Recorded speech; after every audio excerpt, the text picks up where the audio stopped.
Here, I'm becoming who I want to be. Here, I am looking toward my future. Here, we learn from our failures so that we may soon succeed. Here, we're passionate about learning and trying new things every day.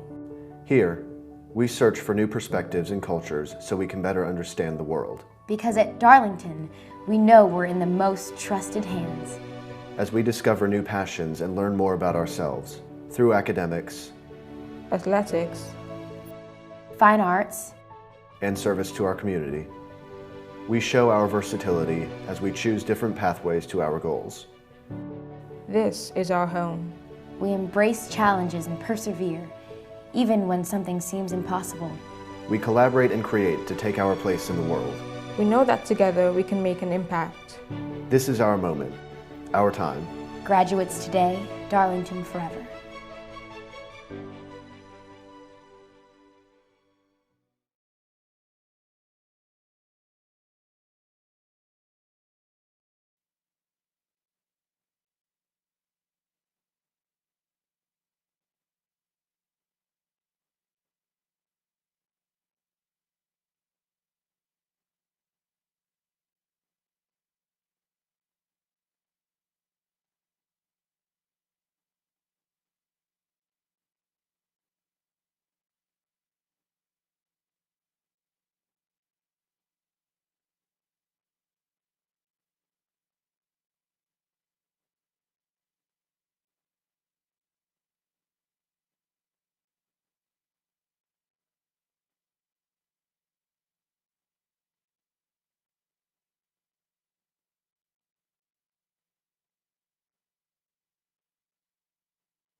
Yep, and we are back live here at Staples Stadium, the home of the Heard County Braves, with the Darlington Tigers as they get set for their first road game of the season. Hope if you're listening on the radio that you enjoyed our conversation with head coach Tommy Atha. Gave us some good insight into tonight's matchup, and there's no question that everybody involved is well aware of the challenge that's in front of them, and at the same time, this is exactly the kind of game that they want to have, as we were talking about in the opening segment of the game. So really excited about, I thought in this segment as we edge towards kickoff, which is about 10 minutes away, we kind of go over some keys to the game, and some of these are ones that you would mention any game. And the first one of the keys I have is they've got to win the turnover battle. Of course, in the first couple of games, I think particularly last week against St. Francis, you saw the ball on turf a little bit.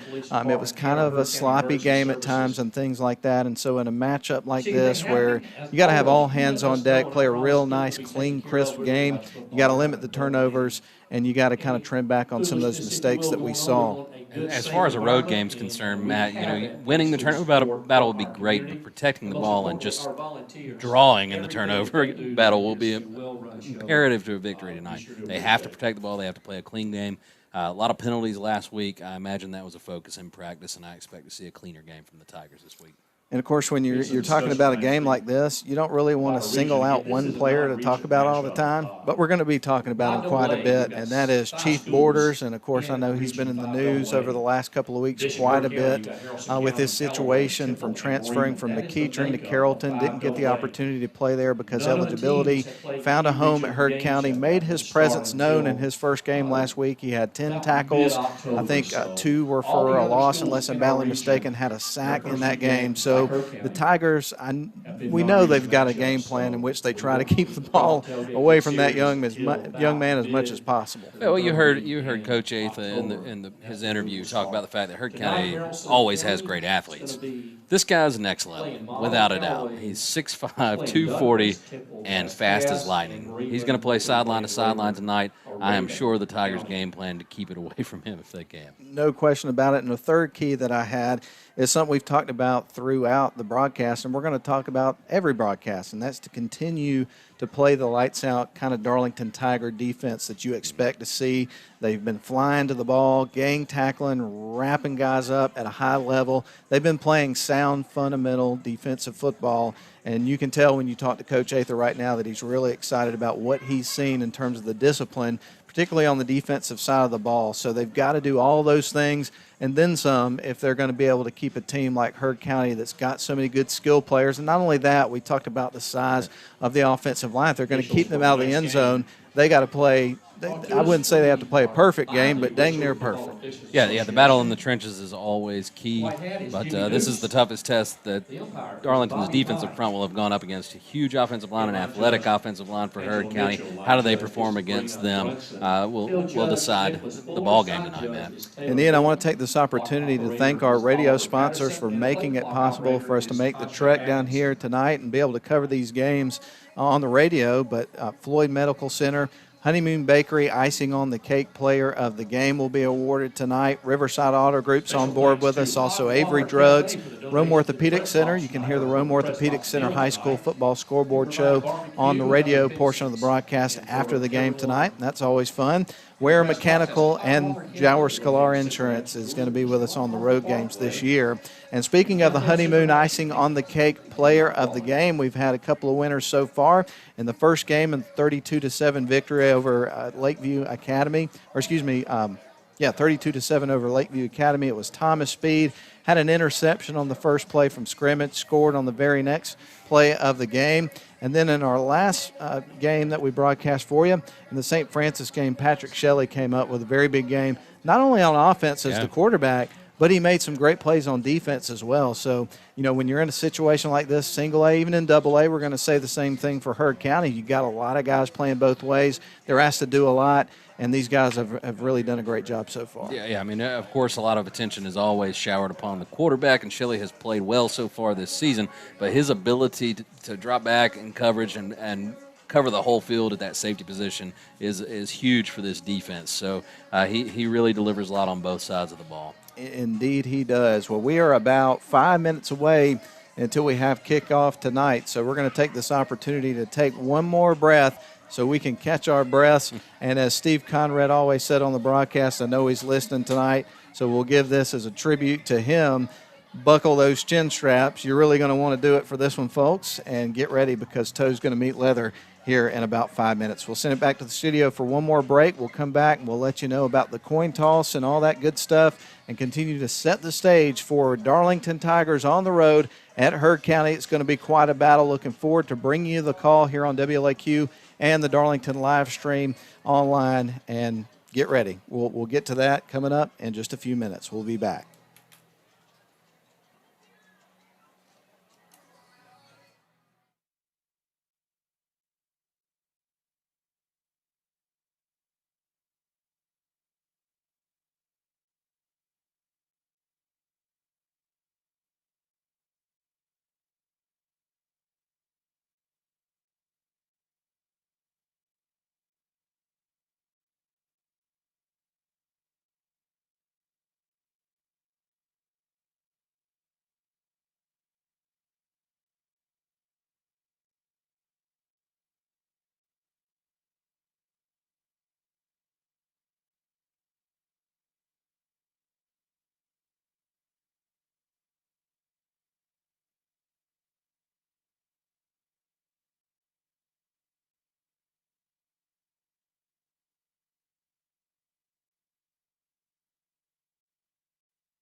Indeed we do, live from Staples Stadium, and the Heard County Braves about to make their grand entrance. The Darlington Tigers are making their way onto the field. We'll go ahead and give you the results of the coin toss. The Darlington Tigers won the toss, and they have deferred to the second half. So, Ian, we're going to get a look at the Heard County Braves on offense to start this game. You talked about it in the pregame, Matt. You were harping on whether or not this defense can get it done against this big offensive line. They're going to get a chance to do it right from the start. Let's give you their captain. So, of course, for the Heard County Braves here playing at home, you had Maurice Finch, their quarterback, also number 8, Leroy Marsh, number 13, Isaiah O'Neill, and then number 57, one of their big linemen, Jack Japour. And then we will go down the line here of the captains for the Darlington Tigers. You're going to have Harrison Allen, who's been unbelievable so far for the Tigers this year. George Shropshire, he is number 16. Number 22, Thomas Speed. We talked about him in the pregame as our first winner of the Honeymoon Bakery Icing on the Cake Player Award in Game 1. And then rounding out the captains tonight for your Darlington Tigers, Luke Lewis. And so we are just about ready to go, man. It's hard to believe that the curtain's about to rise on Game 3, first road game of the season. We waited for the season to start for a long time, and just like always, it is just clipping by at an unbelievable pace. It is, and you know, first road trip of the season for us as well, Matt. What a beautiful facility they have here at Heard County. It is. I have to say, this is probably the nicest press box that I've ever been to at any high school I've ever been to. It's unbelievable. Except for, you know, Chris Hunter Stadium's got an unbelievable press box too, but this one is super, super nice, isn't it? It is, and a very welcoming athletic staff here, so we appreciate their hospitality. And it's that time, Matt. It is time. It is time for the ball to be teed up. Brinson Sumner, who certainly got the leg to put it in the end zone and make him go 80 yards every time. Let's see if he can do that to get us started, and that would definitely give you a head start in terms of the defense, as you were talking. Yeah, you don't want to give away field position. So last week Sumner had a slow start, had a couple of kicks out of bounds. After he hit a 42-yard field goal, though, he was putting them through the back of the end zone again. So we'll see if he can get off to a fast start tonight. Well, here we go, folks. Toe meets leather. We're underway. The kick is going to go over end, and it's going to go back into the end zone. That's a touchback to start the game. Make them go 80 yards. Nice kickoff to start the game, and the key matchup will get started here. That big offensive line of Heard County versus this very fast and athletic Darlington defensive front. Heard County's been able to score points. They give up a lot of points, though, so it's going to be interesting to see who breaks first. Maurice Finch is the starting quarterback for Heard County. He's going to get ready to line him up. He had a good week last week against Manchester. He was 11 for 18 passing, had 240 yards and a couple of touchdowns. So he's definitely somebody you've got to account for in a big way. And it looks like they're going to line up perhaps under center here for this first play with one wide receiver on each side and, of course, a tight end. Everybody in tight. You're going to have a tailback and a fullback here. And the quarterback looks off to the sidelines, maybe a last-second play change for the line of scrimmage after getting a look at that defensive alignment from the Tigers. There's a snap, going to hand it off right away, and they're going to go off to the right tackle side of the field and pick up 3 yards there on first down. That'll bring up 2nd and 7. Yeah, he came up with the hard count to try to draw Darlington offside, looked over to the sideline, adjusted the play call. Just a little single-back power set here from the Braves to start the game. Darlington played that one really well up the middle. And that was Omar Jackson, by the way, with the carry there for Heard County. So, again, 2nd down and 7 as Heard County gets lined up and ready to roll. This time they're going to send 2 wide receivers to the far side, none to the near, and they're going to line up this time, it looks like in a shotgun formation. So we get ready for 2nd and 7 with 11:18 left to go. Just underway from Staples Stadium here in Franklin, Georgia, home of the Heard County Braves. Darlington Tigers on their first road trip, and let's see what they do here for 2nd and 7. Maurice Finch getting ready to take the snap. Ball's in his hands. He's going to hand it off. They're going to run it off right tackle again. They're going back with Omar Jackson. The defense closes in on him. He does pick up a couple of yards on that play, but that's going to set up a 3rd and a long 4 here for the Heard County Braves. And Luke Lewis got there first. He was able to break that tackle, and Luke McDermott came in and cleaned things up. That gang tackling sideline to sideline, it's continuing here in week 3 for the Tigers defense. So Finch lines them up here with 3rd down and 4 to go with the ball on their own 26-yard line. Heard County's working from left to right on your radio dial. They're going to send a couple of wide receivers to the far side, one to the near, shotgun formation. Single back in the backfield. They're going to fake it to the man in the backfield, put it in the air, and it is almost intercepted by the Darlington Tigers. And I think Luke McDermott was the man who almost had a hand on that one. Man, I tell you what. Nope, it wasn't McDermott. It was Tyler Watkins. Val Nowens. Almost annihilated Finch in the backfield. He hit him as he threw. And what a catch. I mean, it was kind of a fluky play there, to be honest. He caught it. Oh, I didn't realize that. I thought it was batted down. No, Jonathan Eccles pulled that in. He was laying on the turf and got his hands under it somehow. So Darlington actually played great defense on that play, but sometimes it just doesn't go your way, and Heard County ends up with a big gain and a first down at the Darlington 49. Well, shotgun formation. Now they're across the field on Darlington's side of the field just a little bit on the 49. There's the snap. They're going to hand it off. Trying to get a little running lane there, and the Darlington defense stood tall there at their line of scrimmage. Yeah, so far Darlington looking stout up front. They're winning the battle up front. It's early, but they look good, Matt. And Hurd is obviously wanting to establish that downhill running game between the tackles, and the Tigers are not allowing it to happen. So 2nd down and 9 coming up here for the Heard County Braves, just on Darlington's side of the field, working left to right. 9:14 left here in our opening quarter. And we get ready for the 2nd down play. 2 wide receivers on the far side. Nobody here on the near side. They're under center. There's the snap. Going to hand it off. Finds a running lane this time off to the right side. But, the Darlington Tigers stand strong on defense and close that hole pretty quickly. Yeah, you haven't seen contact coming from the second level so far. The defensive front has been able to initiate that contact, get enough penetration to not allow them to really get their wheels churning and break any big runs so far. Sets up another 3rd and manageable for Heard County. We'll see if Darlington can get off the field here. So 3rd down and 5. 8:34 left here in the first quarter. 1 wide receiver to the far side. Everybody else is going to be in tight. And you're going to have the quarterback in shotgun formation. We get ready for the snap. There it is. He's going to hand it off, kind of a delayed handoff. They go off to the right side. They get the first down and then some.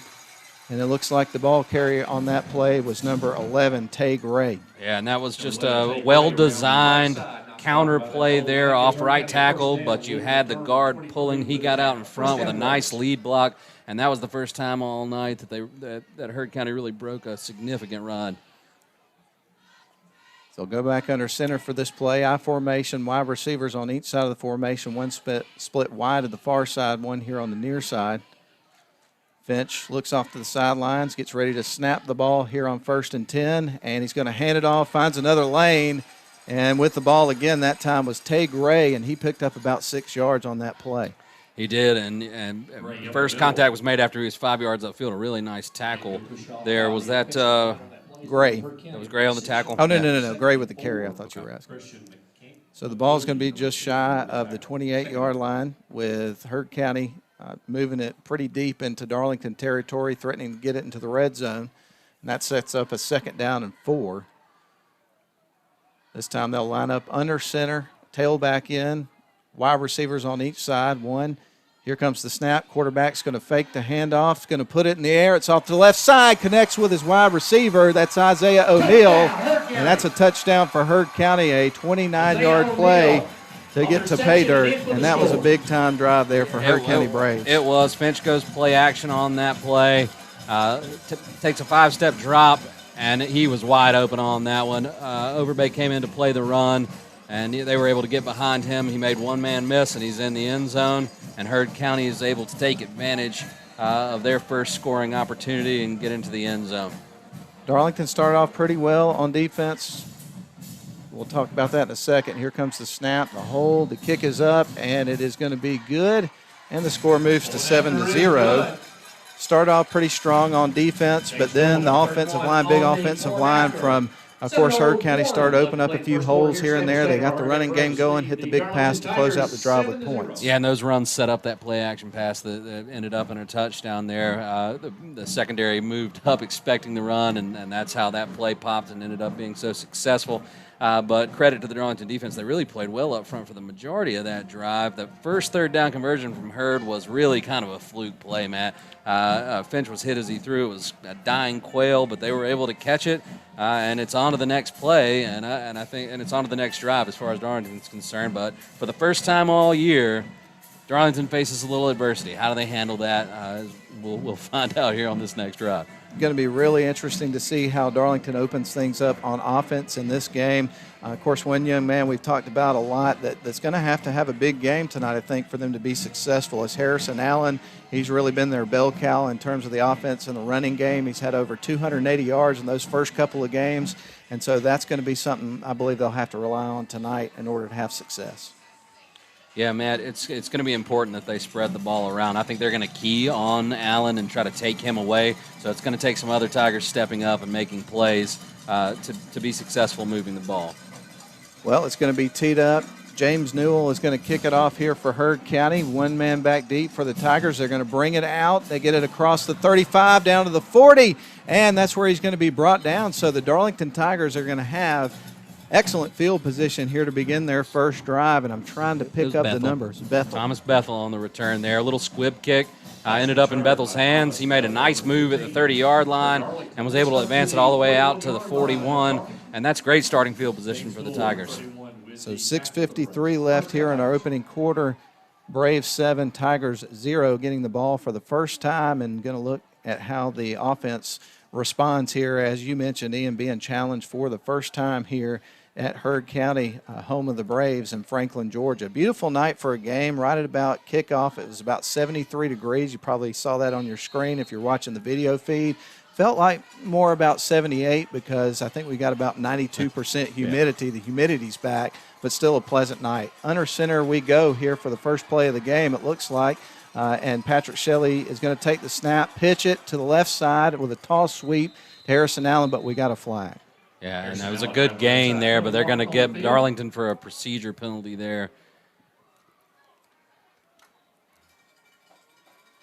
Legal shift against Darlington. Yeah, it was pre-snap. That's an interesting call there. On the stop for Heard County on that last play. Again, a legal shift against the offense. Well, they call it a legal shift, so that's going to back them up 5 yards. And so the Tigers will get ready for this play from their own 36-yard line, not the direction you want to go in on first down, but this time they're going to send or moving some guys around right quick. Darius Smith running off the field just in time. 2 wide receivers on each side. Shotgun formation. We get ready for Patrick Shelley to take the snap here from the shotgun. Looks off to the sidelines. Getting a little instruction from the coaching staff over there. Rowdy crowd here tonight at Staples Stadium. Shelley takes the snap. He's going to hand it off. They go around that left side again. Allen bulldozes a couple of guys and picks up about 11 yards, got the penalty yards back and then some, and set them up in really nice position for second down. That was a good run. It was, and the Braves are going to learn the hard way. Got away with a block in the back there watching the replay, but you can't arm tackle Harrison Allen. And young man Ashton Bonner tried to do so, tried to strip the ball, and Allen was able to get an extra 4 or 5 yards after that contact. 4 wide receiver set, 2 on each side. Darlington working right to left. They're in their all-white uniforms with purple numbers and letters and tiger paw, and it's going to be a run for Patrick Shelley. Up the middle, gets loose, gets it across down to about the 36-yard line before they haul him in, Ian. Yeah, so far so good. I mean, even on the penalty play, Darlington was getting a really good push up front from their offensive line. That's a nice little read option there by Shelley, and we've seen what he can do. He can take a little space and go a long way. Nice play for the Tigers. 1st and 10 from the 38 now on the Brave side of the field. Darlington right to left, 4 wide receiver set. Shelley with Allen in the backfield getting set to take the snap here and trying to keep this drive going and answer the bell. Shelley with the ball in his hands, dropping back, looking to throw. And he's going to find somebody on the left side, connects at about the 33-yard line. He's going to go down immediately, but that was Tyler Watkins with a nice grab and a nice throw from Patrick. And one thing we've seen already in these 3 games from Patrick Shelley, he's doing a really nice job progressing through his reads. He had a lot of time back there, but there was good coverage. So Tyler Watkins got back towards the quarterback, showed him his hands, gave him a good target, and Shelley delivered a great pass there. 2nd down and 4, ball on the 32 in Heard County territory. Shelley with 4 wide receivers and Allen in the backfield is going to fake the handoff, goes off to the left side, dives over a defender, and he's going to come down at about the 24. There is a flag on the field, though. Wow. What an outstanding and athletic play there by Patrick Shelley. He delivered a stiff arm to the defensive end to get loose and then hurdled the defensive back, but all for naught as we wait on the call. Official about to signal our way. Personal Personal foul. foul. Unsportsmanlike Personal conduct. foul against Darlington. I didn't see it. I didn't see it on the replay. I'm not sure what the call was, but that's a big penalty. The officials did miss a block in the back on the play before. This time something went down they didn't like, and they're backing Darlington up 15 yards. Thank you for listening to Darlington Football tonight on WLAQ, whether you're listening on 96.9 FM, 1410 AM, or WLAQ1410.com, or the video stream. Glad to have you along with us. Right now, 7-0, Braves over Tigers. We're early in this one, 4:34 left here, first quarter. Those penalties must have been offsetting, Matt, because it is 2nd and 4. They did not back Darlington up, so sorry for the confusion there. And it seems like the referees are still trying to sort out exactly what's going on. So right now the ball is right on the 45-yard line. They're going to move it back. Okay, so I believe there were offsetting personal foul penalties there. So they're repeating the down, 2nd and 4. The ball is on the Heard County 40-yard line. I think it's 2nd and 12 where they got them lined up. Okay. Yep. 2nd 12. Shotgun formation, trips to the right, one on the near side. Shelley getting ready to take the snap. Allen in the backfield. There's the whistle. We're ready to roll. And we wait on the snap. Patrick Shelley looks back off to the sidelines. Got 8 seconds left on the play clock, so a little bit of time. There's a snap. Shelley's going to run the ball. He goes up the middle, goes off to the left side, bounces further out to the left, and gets it down to the 25, so that'll be a first down. Just a little option play out to the left side, and Shelley did a good job freezing the defensive end and then getting back inside, made another man miss downfield. He's using the stiff arm today, man. I mean, I love it. He's running with purpose. He's come in here ready to play, no doubt about it, and right now we've got a 7-0 score in favor of Heard County, but you're watching Darlington move the ball down the field. You've had the penalty situation, couple blips here and there throughout the drive, but overall looking good, looking very confident and poised in this football game, their first big challenge of the season so far. 2 wide receivers on each side. Shelley takes the snap from the shotgun, delayed handoff over to Allen, breaks a tackle, gets down to close to the 10, and the Darlington Tigers are knocking on the door, Ian. Yeah, Leroy Marsh was able to bring Allen down there, but he was the last man between him and the end zone. And, Matt, even on the penalty plays, right now Darlington's got plenty of room to run out there as they're performing at a high level on this drive. Hopefully they can cap that off with a touchdown and even the score. 3 wide receivers to the far side, 1 on the near. You've got Allen still in the backfield with Patrick Shelley.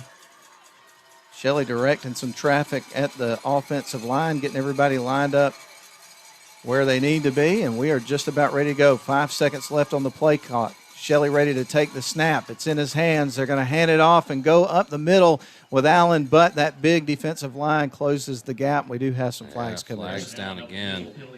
I thought that Davis Watson came out of his stance a little bit early there, but this looks like it could be holding. We'll see what they. Hey, all right. Face mask against Heard County. This one goes Darlington's way. That should be a half the distance penalty there. Have them inside the 10-yard line. So now the Darlington Tigers are going to line up at the 6. Here on first down, we have 3:20 left here to go. Yeah, you'll take a 1st and 3 at the 6-yard line, right? Absolutely. Darlington knocking on the door. Heard County went down the field and scored on their first possession. Can the Tigers answer?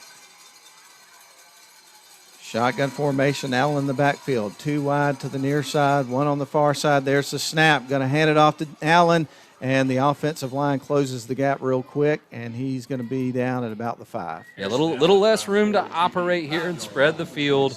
So these yards are going to be harder to come by. Good defense there by Heard County on that play. So that's going to bring up 2nd down here for the Darlington Tigers. Going to make a personnel change here. Darius Smith is going to run off. And coming into the game, you're going to have Gabe Simpkins, who will line up at one of the wide receiver positions.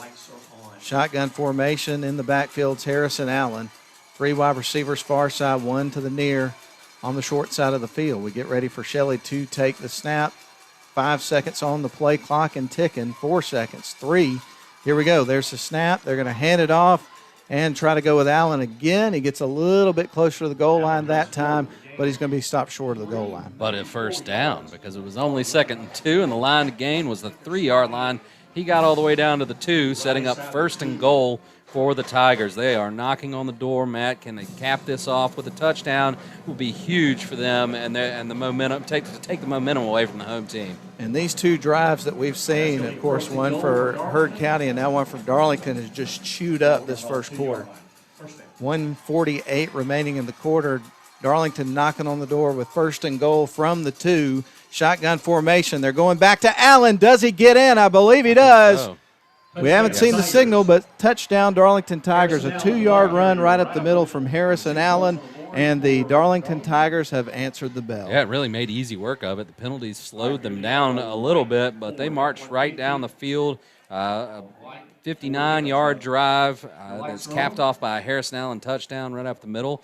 And so far, the stars of that drive were obviously Patrick Shelley and Harrison Allen, as they did most of the work for the Tigers, but give the offensive line a lot of credit for the push that they got. Mason McKenzie, the long snapper, is getting set to snap the ball out to Jack Payne. And we will get ready to see if Brinson Sumner can knock this thing through and tie up this ball game. And based on what we've seen from him over the last couple of years, I think he's going to get it. The kick is up, and it is going to be good. All right, 7-7. Fireworks here at Staples Stadium. 1:35 left here in the opening quarter. 7 for the Tigers, and, of course, the home team, Heard County Braves, tonight, they also have 7 scored on the opening drive of the game. But, hey, man, to see the Tigers give up a score right there on the first possession, then come out and answer the bell, I think that tells us a lot, Ian. I think we're in for a great night of football. I think so. And like you said, this first quarter pretty much evaporated before our eyes with those 2 offensive drives.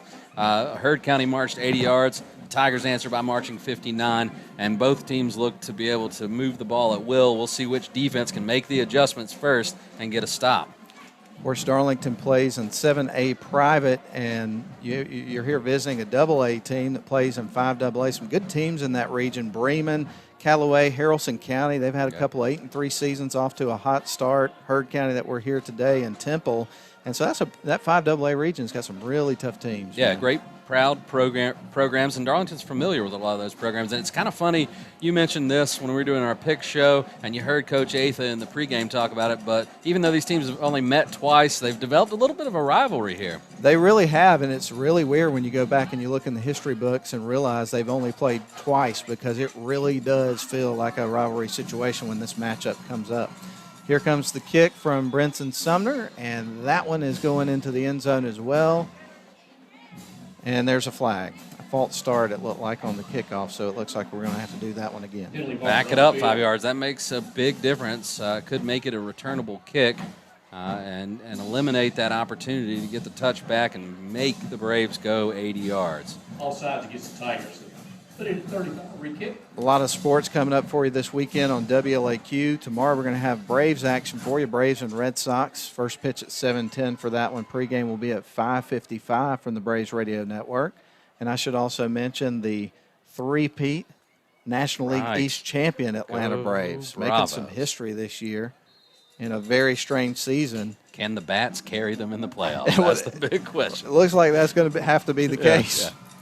But we'll see. Brinson Sumner's got it teed up now from the 35, and he's going to put the leg on it, end over end. That's going to drop into the end zone, and guess what? Another touchback. Well done. They backed him up 5 yards. He said, no problem, and put it in the end zone, forcing the Braves offense to go the length of the field if they want to get another score.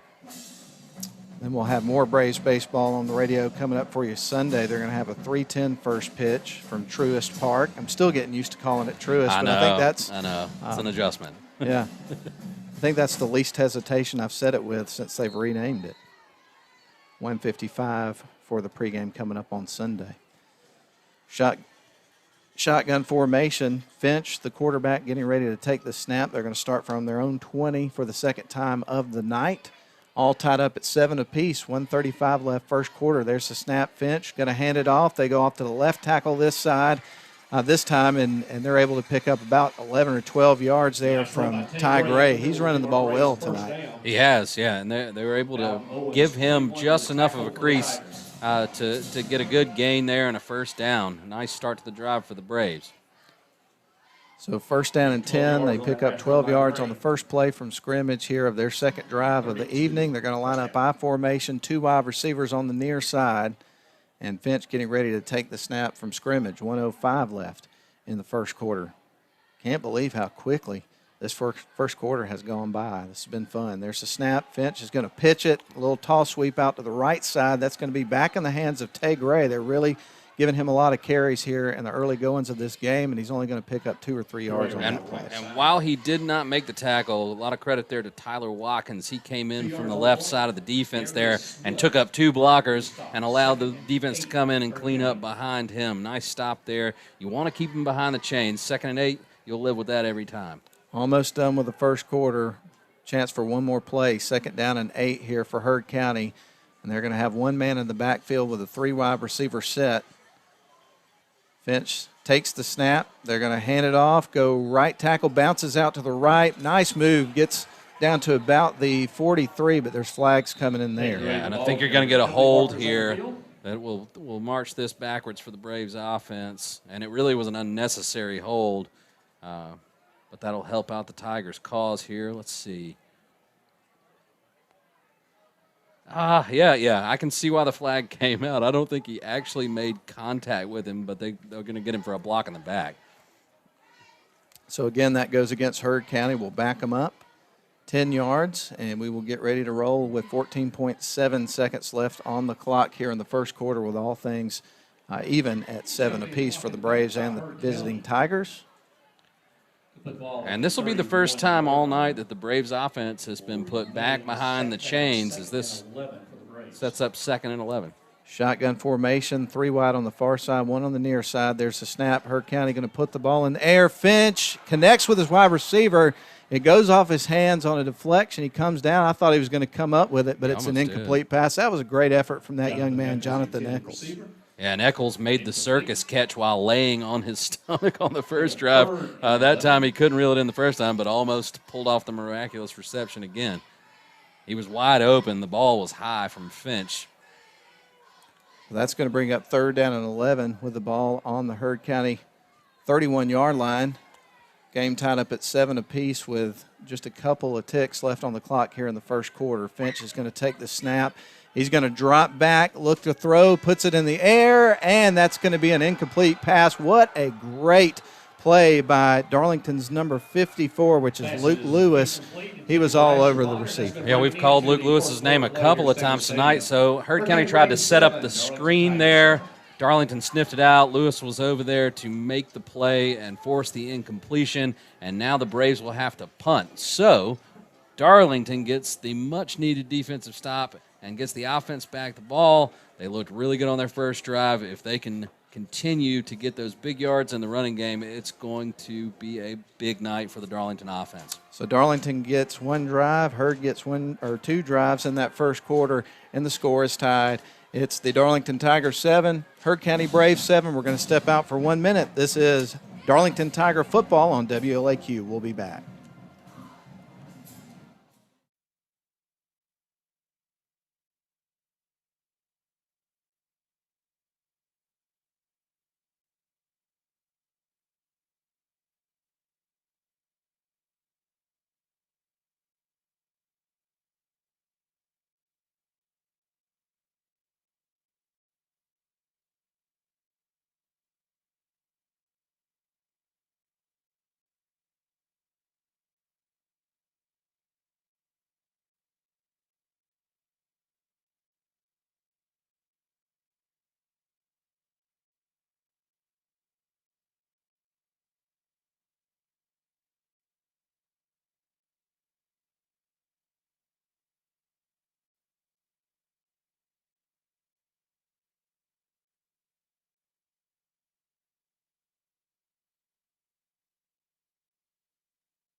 All right, we watch Heard County punt this ball away. Big number 31 is going to put the boot on it. It is going to be returned by the Darlington Tigers, and Patrick Shelley stays up.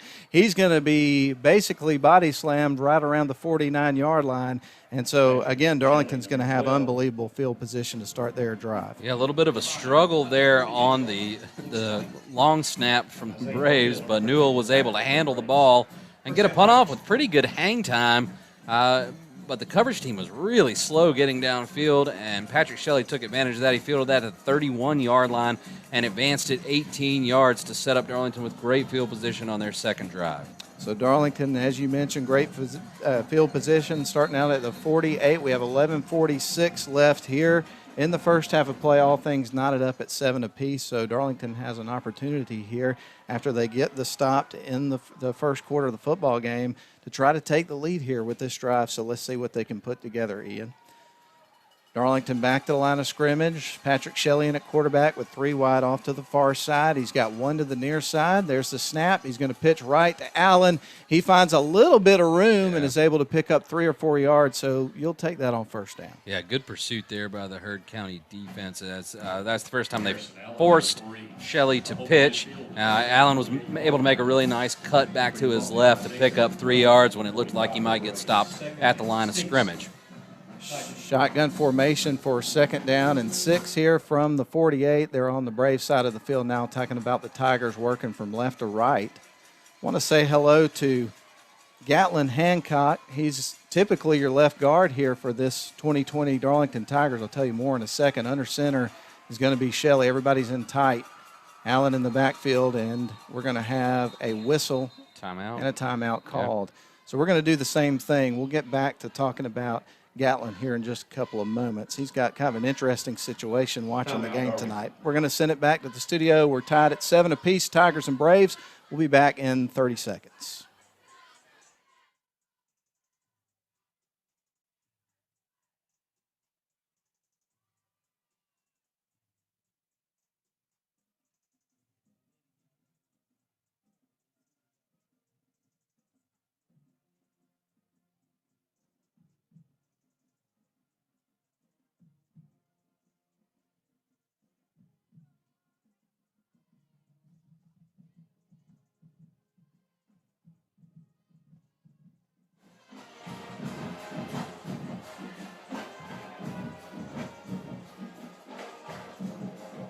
All right, back to our conversation we were having about left guard for the Darlington Tigers. Not with us tonight, unfortunately, Gatlin Hancock.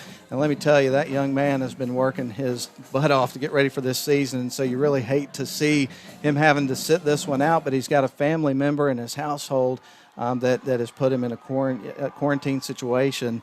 And so, kind of unfortunate, and I can't even imagine what it's like for him to be watching this game from home instead of being here. So we just want to send a shout-out to him, man. We'll be glad to get you back and hope that everybody and your family gets well soon, and certainly want to send a shout-out to your family as well. And your brothers look good so far tonight. They're playing good up front. They're playing hard for you, I'm sure. There's the snap, going to hand it off, and you end up with the ball in the hands of Allen. He tries everything he possibly can to stay on his feet and make something happen with that play, but they were in the backfield very quickly, and he just couldn't get things going there. Yeah, that play was blown up from the start. Number 45, Nathan McClellan came in and got the early contact, and Chief Borders cleaned up the tackle that forces Darlington back 4 yards, where they'll have 3rd and 10 from their own 48. So we're going to see Darlington come back to the line of scrimmage with a little bit of work to do here. They're going to send a couple of wide receivers to the far side. You're going to have a couple to the near one in the slot. He's going to go in motion. That is Tyler Watkins. Now he comes back to the near side.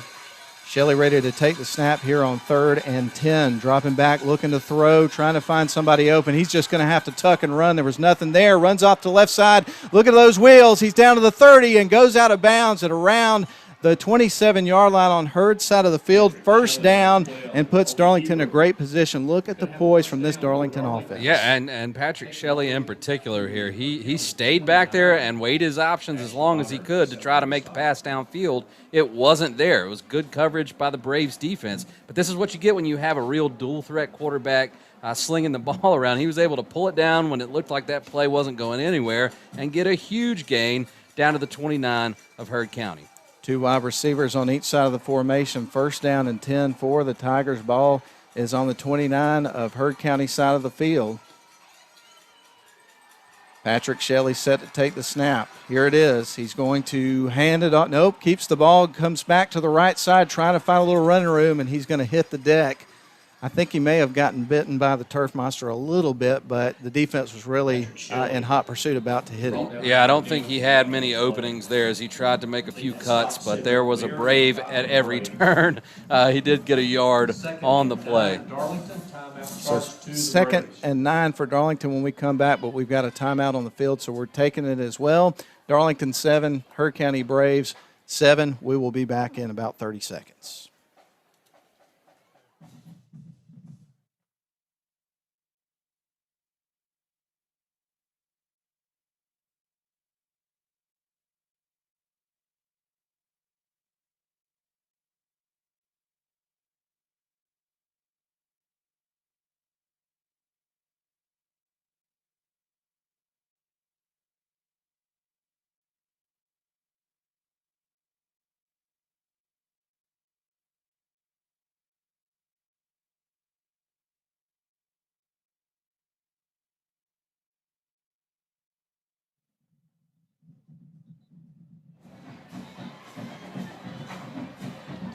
All right, glad you're back with us here from Staples Stadium.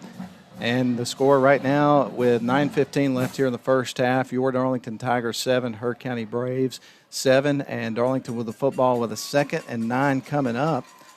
And Patrick Shelley sends them back to the line of scrimmage. Big crowd on hand here tonight to take in this game in a beautiful setting for a football game here in Franklin, Georgia. 5 wide receiver set. They'll pitch, a little toss sweep out to left side to Harrison Allen. He's going to pick up 3 or 4 yards on that play, and he's such a hard runner, man. He Very absolutely physical. is. The two-headed monster that is Shelley and Allen in that backfield that's been the focus for the Tigers. And there were no secrets that those guys were going to be keyed on by the Braves defense. They're just picking up the yards anyway, and that was a big game for Allen because that sets up 3rd and manageable here, and they're already in Brinson Sumner's field goal range. If they do not pick up the first down, he'll have a good shot to put 3 on the board. But we want more, Matt. We want more. Yes, we do. And we want more football, and we're getting it this weekend. SEC football begins tomorrow.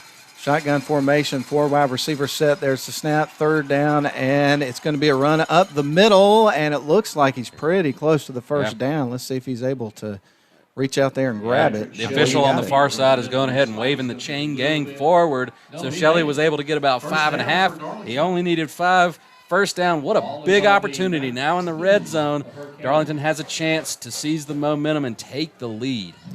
8:17 left here in this first half. Darlington gets ready from the 19-yard line, as you mentioned, in the red zone with 1st and 10. And they had a really good-looking drive to, of course, in their first drive of the game. And now they're looking really, really sharp here on this second drive, as you mentioned, with the running game of Patrick Shelley and Harrison Allen, and the offensive line is doing a great job. Under center, Shelley, he gets ready to take the snap with everybody in tight. They're going to pitch it to Bethel, who's going to run off to the left side, stays up. He's inside the 10, the 5. Goodbye, Mr. Bethel. He has reached the end zone. Touchdown for the Darlington Tigers. They take the lead. In game 1, Bethel was such a great change of pace back. He didn't get as many carries last week against St. Francis. This time, a beautiful misdirection. He pitched right. Bethel cuts back left, and it was to the house, Matt. What a great play for the Tigers, and they are up in this ballgame for the first time. 19-yard play there for the touchdown, 13-7. Let's see if the point after is going to be good here for the Tigers. And, of course, again, Mason McKenzie, the long snapper, is getting ready to snap it to Jack Payne, who will handle the hold. It's in his hands. The kick is up, and it is blocked. Heard County got in there and blocked it very quickly, and the score remains 13-7. He just came free off the edge there. That was a missed assignment up front, not on Sumner there. He didn't have a chance to get that kick off the ground. Darlington is in the lead nonetheless. And let's give Brent Bell some credit. What a great play call there. They had been operating out of the shotgun, a lot of read option and option left, option right. They go under center and pitch it to Bethel on that misdirection and get a huge touchdown. The Braves struck first, but Darlington has scored 13 unanswered to take the lead here at Staples Stadium. Indeed they have, and we've talked about it in the pregame, and anytime you're talking about the Darlington Tigers and Tommy Atha and the great coaching staff, you referenced Brent Bell, they're always going to come into a game with a great game plan for the team they're going up against. And, of course, when you saw the Darlington Tigers play in those first couple of games, knew there was some talent on the field, but you just wanted to find out what was going to happen when they were under fire against a very talented team like you have here at Heard County. And so far, we're finding out a lot about the Tigers, and people have got to be loving this. This is really exciting to see. I mean, you know, Matt, last week especially, the St. Francis played such a sloppy game. I think it rubbed off on the Tigers. I mean, they could barely snap the ball. So to see Darlington go up against some real competition this week and play the way they're playing so far in this game is really encouraging for the prospects of their season as we move forward. It's impressive.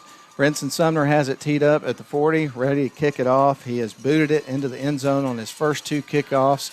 Here is the kick. It's going to be end over end, and that one is going into the end zone. So 3 touchbacks on 3 drives. Yeah, absolutely. Sumner has come to play tonight. I know he's a little irritated about that extra point getting blocked on that last PAT attempt, but he'll bounce back from that. Again, that wasn't on him. He just had a defender that came free and got his hand on the ball. So Darlington's defense got off the field last time. They were aided by a block in the back penalty that backed Heard County up. So the Braves will be looking to reestablish themselves on the offensive side of the ball.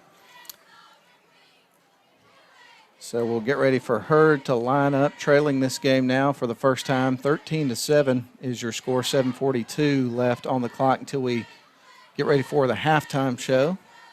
Shotgun formation, 2 wide receivers to the near side. They're going to hand the ball off. They're going with Tay Gray again. Finds some room, breaks a couple of tackles, and they'll finally wrap him up and bring him down at about the 46-yard line on Heard's side of the field. But what a great effort by that young man, Tay Gray. He is slippery, man. He made a great cut and did some hard work through traffic. I thought he was going to be down after about 5 yards, but he busted through, kept those legs driving. And if it wasn't for Bowden Owens, he would have taken that one to the house. So that brings up 1st down and 10 now for Heard County. They've got the ball on the 45-yard line, still on their side of the field. I believe this is the first time Heard County has trailed all season, Matt. We keep a pretty close eye on all these scores, so it's going to be interesting to see how they react. Shotgun formation as we get ready for Finch to take the snap. He's going to hand it off, and there he goes again. You mentioned he was slippery. We're talking about Tay Gray. This time he's able to get it down to about the 38-yard line in Tiger territory with another big run, 2 big plays in a row for Gray. Yeah, he is tough to get to the turf, and you want to get to him at the point of the handoff, or he can make some explosive things happen. And right now, Heard County is moving it with these big chunk plays. Heard is going to send a couple of wide receivers off to the far side. Finch, again, is the quarterback, Maurice Finch. He'll have 1 man in the backfield with him and also a sniffer on the far side of the formation. There's a snap. Finch is going to hand it off. They try to come up to the left side. Good job by Darlington's Harrison Allen, who came in and made a great tackle. In there right behind him, Ian, was Luke McDermott to clean it up if need be. Yeah, Harrison Allen from that linebacker position stayed up, squared up, and made a great tackle. Like I said, you want to greet this guy quickly. You don't want to let him get a head full of steam because he seems to be able to not only make you miss, but he can run over you too. Gray's a pretty impressive specimen at running back for the Braves. Nice stop there by Darlington. 2nd down and 10 from the 39-yard line on Darlington's side of the field. Defense trying to pin their ears back here for Darlington. We're getting kind of close now to the end of the first half. We got under 6 minutes left to go in this second quarter. There's a snap. They're going to hand it off, go back with Gray, goes right up the middle, and just kind of slips through the line and picks up a big chunk of yards. He is really tough to get a hold of. Yeah, I'm not yard short of the first down. Thanks to the PA announcer, it was close. I thought he might have picked it up, so that sets up a huge 3rd and 1 here. And this is kind of one of those plays you got to watch for the play action because you'd imagine the Braves, if they don't pick it up here, won't be afraid to go for it on 4th down in this no man's land type territory. Not really sure what kind of range their place kicker has. Maurice Finch set to take the snap with 1 wide receiver on the near side. Everybody else in tight. Snap. Bad snap, goes over his shoulder, has to pick it up, and is able to get some running room, and he's got a 1st down. Yeah, you hate to see that. When that ball went by the quarterback, it looked like a great opportunity for the Darlington defense to get off the field. But Finch was very aware, picked up the ball, advanced it forward, got a huge first down. Disappointing result there for the Tiger defense. So again, 1st and 10 for Heard County, trailing this one to your Darlington Tigers, 13-7. We're under the 5-minute mark of the first half. Herd's going to set up with a wide receiver to the far side. That wide receiver is Leroy Marsh, and they're going to have one on the near side as well, Jonathan Eccles. Finch under center getting set to take the snap. I formation, here's the snap. He's going to hand it off, and this time they were going to go with Omar Jackson, but we're going to have a whistle and a false start. Yeah, that'll back the Heard County offense up 5 yards. Give Darlington a minute to collect themselves. Absolutely, and when we get to halftime, we're going to take more than a few minutes to collect ourselves, and we're going to bring you some scores from some other games going on of local interest, brought to you by Rome Orthopedic Center. Of course, they sponsor our scoreboard show that we have after tonight's action with Lynn Butler back in the studio, and then Randy Davis, of course. So that's a fun show to check out. We got that for you at the end of the game and some scores courtesy of them at halftime. We're going to line up with an I formation for Heard County. There's the snap. Finch takes the snap, rolls out, going to pass, puts it up the middle of the field, and he's able to connect with the wide receiver, Jonathan Eccles, and he's going to be short of the first down, but a positive play there for Heard County. Yeah, man, that is a freshman, Jonathan Eccles. That is a man for a 9th grader. Goodness gracious, and there's no doubt about it that Maurice Finch's favorite target is that very freshman. And just when Heard County kind of lulls you to sleep running the ball, they elect to pass on 1st and 15 and pick up the penalty yardage +7. Yeah, Ian, I don't think you're going to find too many freshmen that are 6'3", 200 pounds. No. Shotgun formation, a wide receiver on the near side. Again, that is Eccles. And Finch takes the snap. He's going to roll to his left side, trying to find somebody open, and just chunks it. And that is going to be an incomplete pass, but he's lucky there. That was close to a disaster. It really was. It looked like he was going to, as he was slipping, he decided to throw that ball and got lucky that he didn't float it. And that'll set up 3rd and 3. Great defense there by Darlington to keep him contained as he looked to scramble when things broke down. So the defense trying to hold strong here. The score is 13-7 in favor of the Darlington Tigers. 3:22 left here in the second quarter. So we're almost at halftime. Man, this half has flown by. It has, man. But this has been a fun football game so far here from Franklin, Georgia. I hope you're enjoying it if you're watching the video stream or listening on the radio. Shotgun formation. Finch takes the snaps, going to give it to Gray, goes off to that right side. Nice move, throws up a stiff arm, and he's able to get inside, get the first down. He's inside the 10. He's a well-rounded back, man. He can run between the tackles. He has that ability to bounce it to the outside because the initial pursuit there was, Darlington was right where they needed to be, but Gray was just able to use his speed and agility to get to the outside and pick up the first down, and about 5 or 6 more yards after that, setting up 1st and goal. Yeah, the quickness and speed that you get from that young man is unbelievable, and he's small. He's 5'6", about 145, and he can just kind of slide right on by you. And we get ready now for Heard County to line up. They'll be in shotgun formation with Gray in the backfield. There's the snap. They're going to hand it off to Gray. Tries to find a little bit of running room. He's able to get it down to close to the 6-yard line. Yeah, different formation there than we've seen from Heard County so far. They brought in Chief Borders there and lined him up on the outside at tight end, kind of a jumbo pistol set there. Darlington defended it really well. So we get ready for this second down play with the ball on the 7-yard line. We have 2:20 left here in the first half.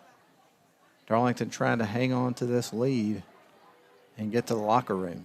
And they will get the ball to start the second half. They do, and Heard County's managing the clock well here. So we get ready for the snap under center, and Finch is going to take it and hand it off, and they get closer to the goal line, down to about the 3. Was that Gray again? It was. He's had a heck of a half, man. He really has. Now you're going to get a timeout. It might be Darlington that takes this one. Yeah, smart timeout there by Tommy Ather. We're going to take one as well. It's 13-7. Your Darlington Tigers on top of the Braves, but the Braves knocking on the door as we get close to the end of the first half. We're going to step out for 30 seconds on WLAQ.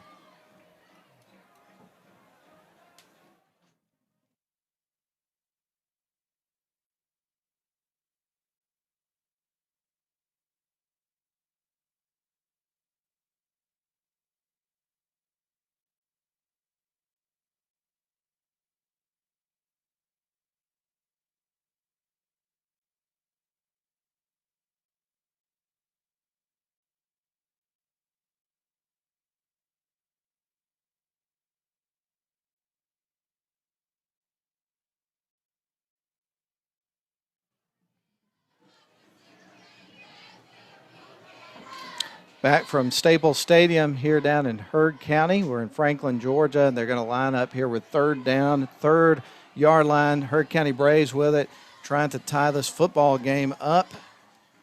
And we get ready for the snap to Finch. It's in his hands. He's going off to the left side. He's going to try to run up the middle. He is in the end zone. 3-yard run for a touchdown. We got a tie ball game in. And on that play, Matt, the offensive line of the Braves clearly won the battle, getting a huge push there. Finch went to his left and had a ton of space right up the middle, waltzed into the end zone. And if they can get the PAT through, that will give the Braves the lead once again.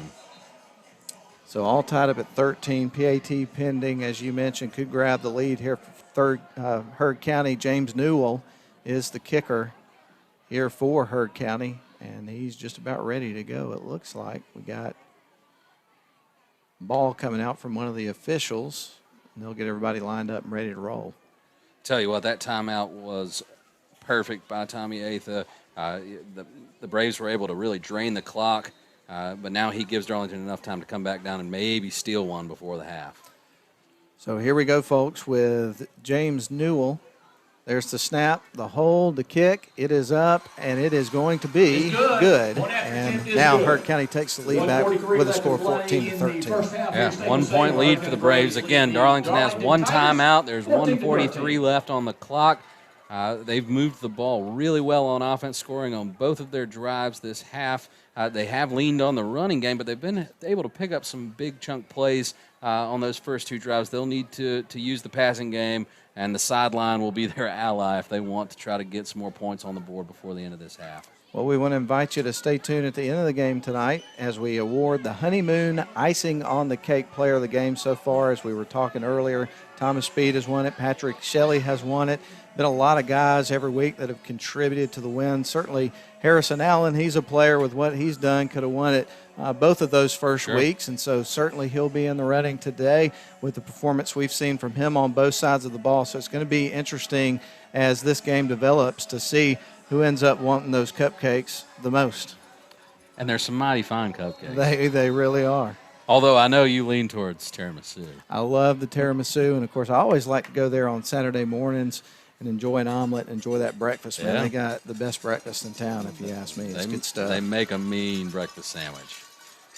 So we're going to have Newell kick it away for Heard County. It's back into the end zone, and that will be a touchback, and Darlington will have to go 80 yards if they're going to score before we get to halftime. Yeah, their worst starting field position of the game as they started from their 41, and they're at 48. This time they'll have to go 80 yards to get to pay dirt, but I'm sure Brinson Sumner would love to get a shot at a field goal after having his PAT blocked after that last touchdown. So the Tigers would be happy to get 3. Of course, it's always nice to get 7, but they've got a chance here to go down and retake the lead before they go to the locker room. First road trip of the season here in Franklin, Georgia, and we're going to be doing that 2 weeks in a row, as next week we're going to be headed in the opposite direction. We're going to be going north to Ringgold to Heritage, and that's a team that's really off to a hot start. And they won 3 games to start the season, 3-0. So tough slate of games over the next couple of weeks. Shotgun formation here for the Tigers as they get lined up with 1:43 left in the half. They're going to fake the handoff. Patrick Shelley runs off to the left side towards the sidelines and picks up 8 yards. Good play to start this drive. Yeah, absolutely. Heads-up play by Shelley there. He got what he could and got out of bounds and used the sideline to his advantage, stopping the clock with 1:35 after a 7-yard game. So second down and 3 here for the Tigers with the ball now on the 27-yard line. Tigers trying to work it out of their own territory. They are working from left to right, 2 wide receivers on each side of the formation. Shelley set to take the snap, looks off to the sidelines. Getting some signals from offensive coordinator Brent Bell. And there's the snap. He's going to hand it off. They're going right or to the near side with Harrison Allen. Stays up, breaks a couple of tackles, and he's maybe able to get a yard or 2. Yeah, nice pursuit there by Chief Borders. We said we'd be calling his name, but he got over there to make that tackle. Harrison Allen made a bunch of guys miss, but they were able to take him down behind the line of scrimmage. 3rd and 3. And I was just informed from the studio that the scores will be given at halftime from Randy Davis, and then we'll reiterate them a little bit later because obviously they won't hear him on the video, so we'll do that a couple of times here in halftime. Shotgun formation, 2 wide receivers to the far side, a couple here on the near. Tigers working from left to right. Allen is going to be flanked to the right of Patrick Shelley here for this third down play. 47 seconds left on the clock. There's a snap. They're going to ball is loose. It's picked up by the Braves, and Shelley's able to reel him in and pull him down at the 14-yard line, but that could prove to be a big disaster there for the Tigers. Yeah, they were really managing the game so well. I was going to comment after that play, regardless of the outcome, that they let the play clock go all the way down so that the Braves wouldn't have much time if they did get the ball back. But you go with that read option, and there was some confusion there between Shelley and Allen on who was supposed to get the ball. It hits the turf, and that is a costly error as the Braves have 2 timeouts in 40 seconds to try to put 7 on the board. So they will line up this time with Finch in a shotgun, 2 wide receivers to the far side, 1 on the near, working from right to left. They're going to start on their own 16 in the red zone. After the fumble recovery, there's the snap. They're going with Gray. There was contact immediately. He stays up, and he's going to be pulled down. That's good defense right there by the Tigers. It is. Make them use their timeout. They kept him in bounds. Drains a little time off the clock. So right now you're playing the clock as well. They've still got another timeout, so they can use the whole field right now. But if the Tigers could hold them to a field goal here, it would be huge, Matt. We're going to keep it right here through this timeout. Patrick Shelley, by the way, with the stop for the Darlington Tigers on that previous play, and that could have prevented a touchdown from happening. But right now the Braves lead this one 14-13. The difference in the game is a blocked extra point, and again, you pointed out that was at no fault of the kicker, Brenton Sumner. Guy got around the edge really quickly and got a hand on the ball instantly, and that's the way that went. So it's been a good first half for the Darlington Tigers. We did talk about in the pregame how when you go into a really tough matchup like this, that turnovers are going to be something you're looking at the end of the game. And unfortunately, in this situation, Darlington's put their backs up against the wall here late in the first half with a turnover. Yeah, a very, very costly mistake. But the Tiger defense has an opportunity here to maybe hold them to a field goal attempt, which would be huge. So Hurd will line up with an empty backfield, 3 wide receivers on the far side, 1 on the near. And we'll get ready for Finch to take the snap here on second down and 6 to go with the ball on the 12. Finch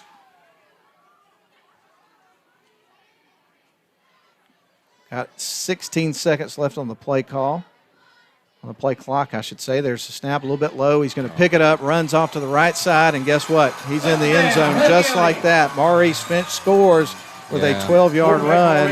And they go empty there with that 5 wide set, and the Red Sea parted for Finch to get to the end zone there. So the Braves are able to take advantage of Darlington's mistake, get into the end zone, and if they can get the extra point, they'll be leading by 8 with 26 seconds to go.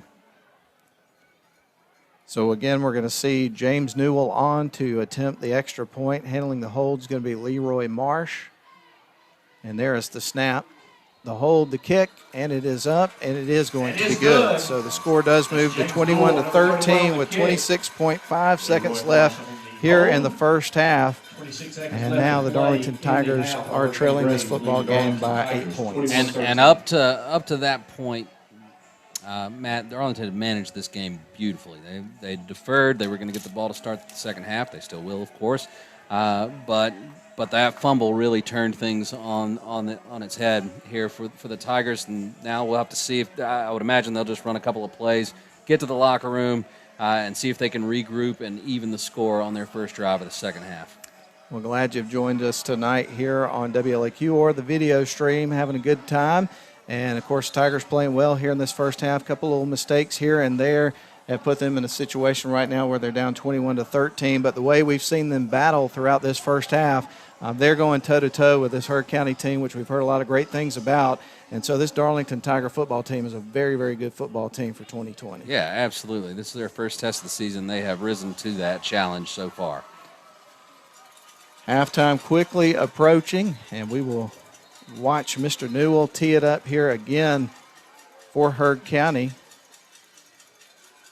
And Darlington will get the ball one more time with just a little bit left on the clock here in the first half. Here comes the kick from Newell. It's going to be end over end. That one's going to drop right around the goal line, and that's going to be, looks like another false start. So we're going to back them up 5 yards. So this sets it up where perhaps Darlington could have a returnable kick. They should. I mean, so far Newell has shown that he can get it to the cusp of the goal line. So I would imagine this will set up a return. And if Darlington were able to get a good return, they still have a timeout and could try to get into Sumner's field goal range.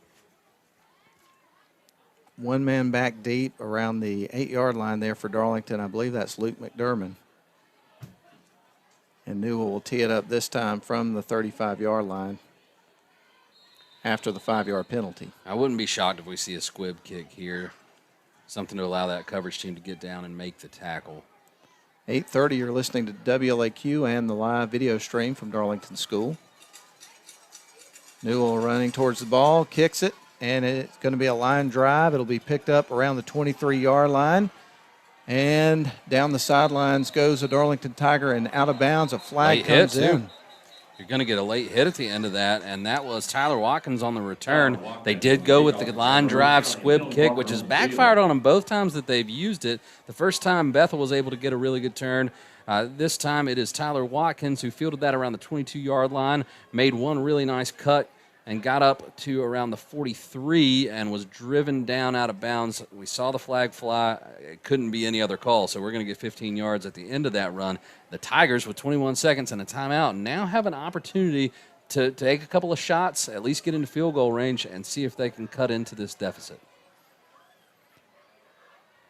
Going to be really interesting to see here what the Tigers are going to do here with the final waning seconds here of this first half. We will wait for them to get lined up here, and we'll resume.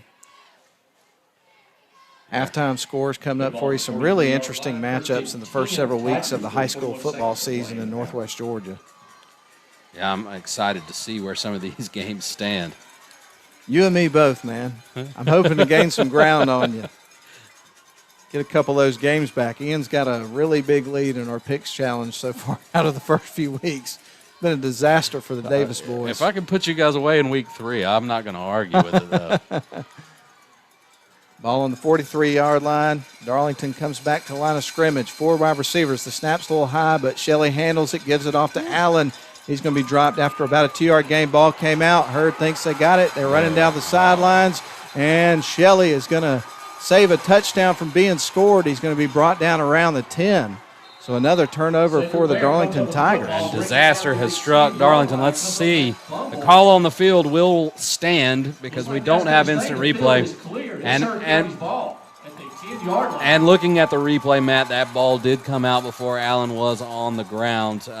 He was kind of laying on top of the defender as it was stripped. So it was a legitimate fumble. And, man, things have gone sideways here after a really great half of football from Darlington. 2 turnovers.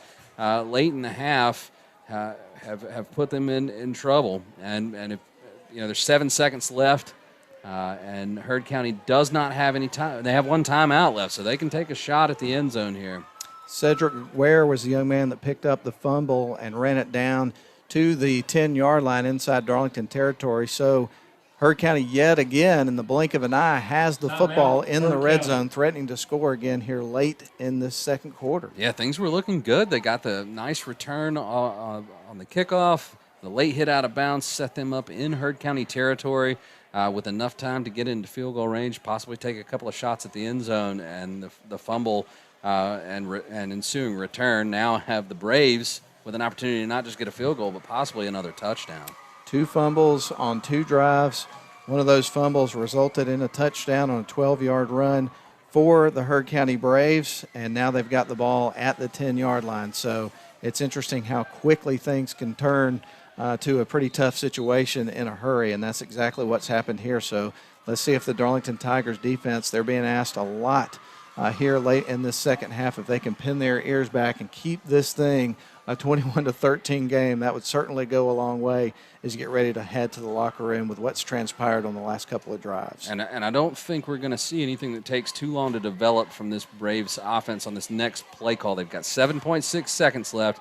Matt, did they have a time? I think they are out of timeouts. Okay, so if Darlington can tackle them within the sidelines, we're to the locker room. This is a big opportunity for Darlington to correct that mistake. Heard County still huddled up with their coaches drawing up what they're going to do here with their opportunity to go up by a couple of scores here. They got a couple extra seconds. That's huge. We're ready to go. Hurd runs back out on the field. We'll get lined up at the line of scrimmage. First down from the 10-yard line. Leading this game 21-13, hoping to add some more points. Heard County is with 10.3 seconds left on the clock. Shotgun formation, empty backfield for Finch. He's going to drop back, throw towards the end zone, and incomplete. It's going to be incomplete. Pass. And that'll leave 5.9 seconds left on the clock here for Heard County to try again. And surprise, surprise, he was looking for his favorite target, Jonathan Eccles. The freshman, 6'3", 200-pound wide receiver. Yeah, hard to miss that guy. But Darlington's defenders did a great job batting that pass down. 5.9 seconds left. I think it's got to be a pass play here, and they'll give Finch the option to run, but there is not much time left. Empty backfield again. Finch ready to take the snap here on second down with 5.9 seconds left on the clock. Ball's in the air up the middle of the field. He connects with Leroy Marsh, and guess what? Heard County has struck again and has moved this score to a greater deficit for the Darlington Tigers. Your score right now is 27-13 in favor of the Braves. Yeah, he was wide open there. Great pass, great catch. Heard County takes advantage of both Darlington fumbles here late in the half, and I'm telling you, Matt, this game is the score doesn't reflect how well Darlington has played. They're going to go into the locker room trailing by a couple of touchdowns when they played so well for the majority of this half. So Finch to Marsh on that 10-yard pass play. And Heard scores again. Here's the snap. The kick is up, and that's going to be through the uprights, and the score moves to 28-13. Boy, things can change quickly in a football game. Yeah, in a flash. Darlington had the ball with the opportunity to maybe go down the field and have the lead at halftime. Instead, 2 turnovers later, they're trailing by 15.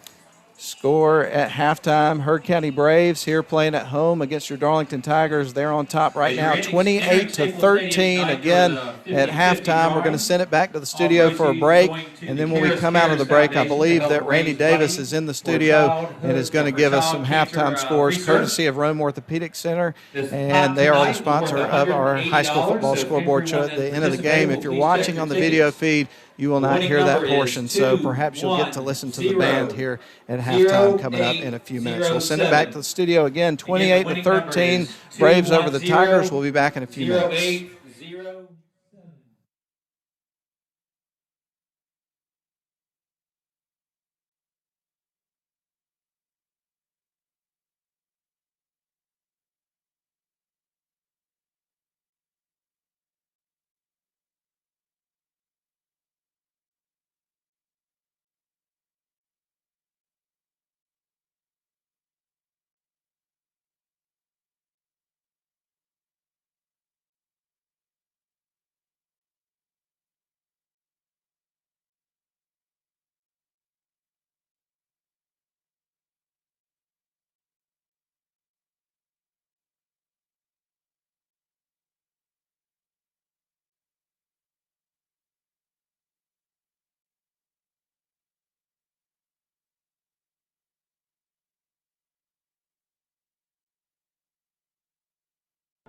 At Darlington, we're proud to wear purple and white. Because Tigers strive for greatness. In the classroom and on the field. We know that we can do anything, be anything, achieve anything. We're part of a program that is 100% dedicated to nourishing our minds and our bodies. As teammates, we push each other further than we ever thought we could go. Because every single one of us has something to contribute. We practice hard so that when we compete, we can leave it all out on the field. With each win, we build confidence. With each loss is a lesson. Our coaches teach us more than technique. They prepare us to be good teammates, friends, and people. We face adversity together and push through to reach our goals. We may struggle, but we will never give up. Because today, Because today, because today, tomorrow, forever. We're Darlington Tigers.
We are back here on the halftime show brought to you by Rome Orthopedic Center on WLAQ. Of course, we appreciate the Big Kahuna relaying us some scores just a few minutes ago. Here at halftime, the Heard County Braves are on top 28-13 over your Darlington Tigers.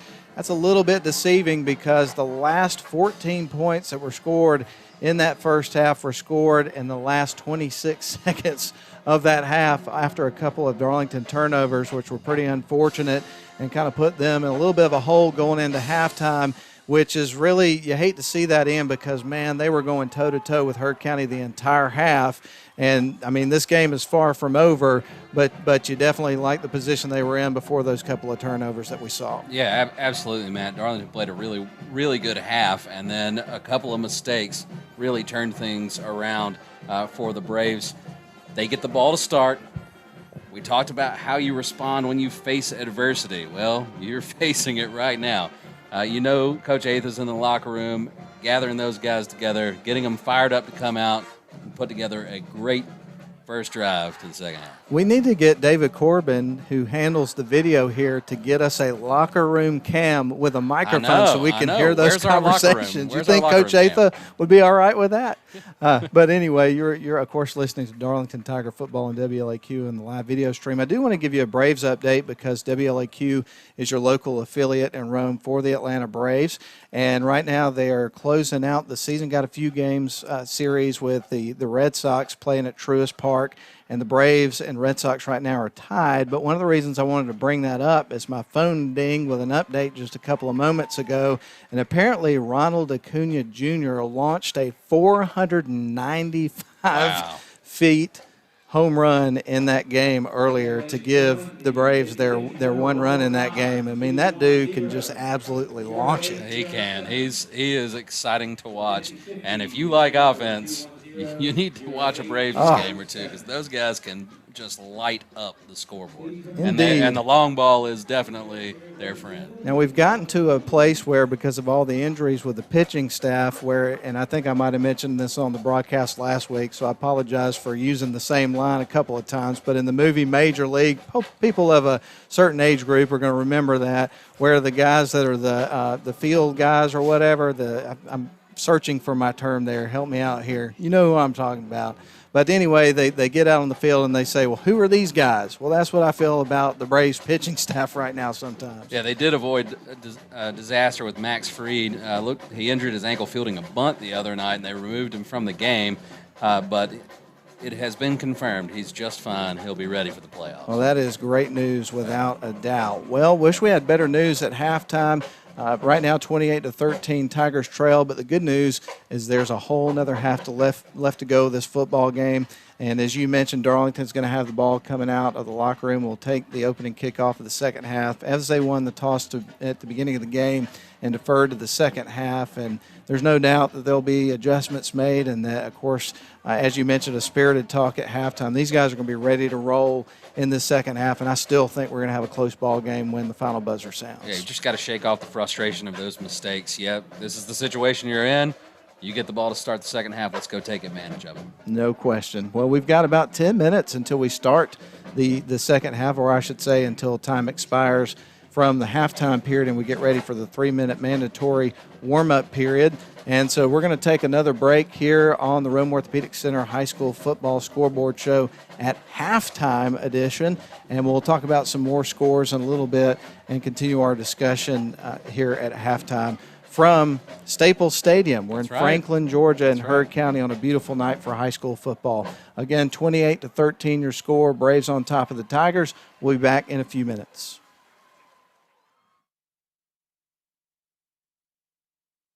At Darlington, we find our confidence in discovering who we are. In the classroom and on stage. The opportunities are endless. Our creativity knows no bounds as we take risks, explore opportunities, and stretch our minds. Together with our teachers, we use what we've learned to create beauty, to tell stories, to inspire. We discover new passions while allowing existing ones to flourish. We know that we can do anything, be anything, achieve anything. We give our time to something greater than ourselves. Whether we're sketching, singing, writing, or acting, we find new ways to express ourselves. and share our talents with the world. We know that our ideas and contributions matter. And we take great pride in that. Because today, Because today, Because today, Because today, Because today, tomorrow, forever. we're Darlington Tigers.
All right, we're back here from Heard County down in Franklin, Georgia, and the Braves on top right now, 28-13 over the Darlington Tigers.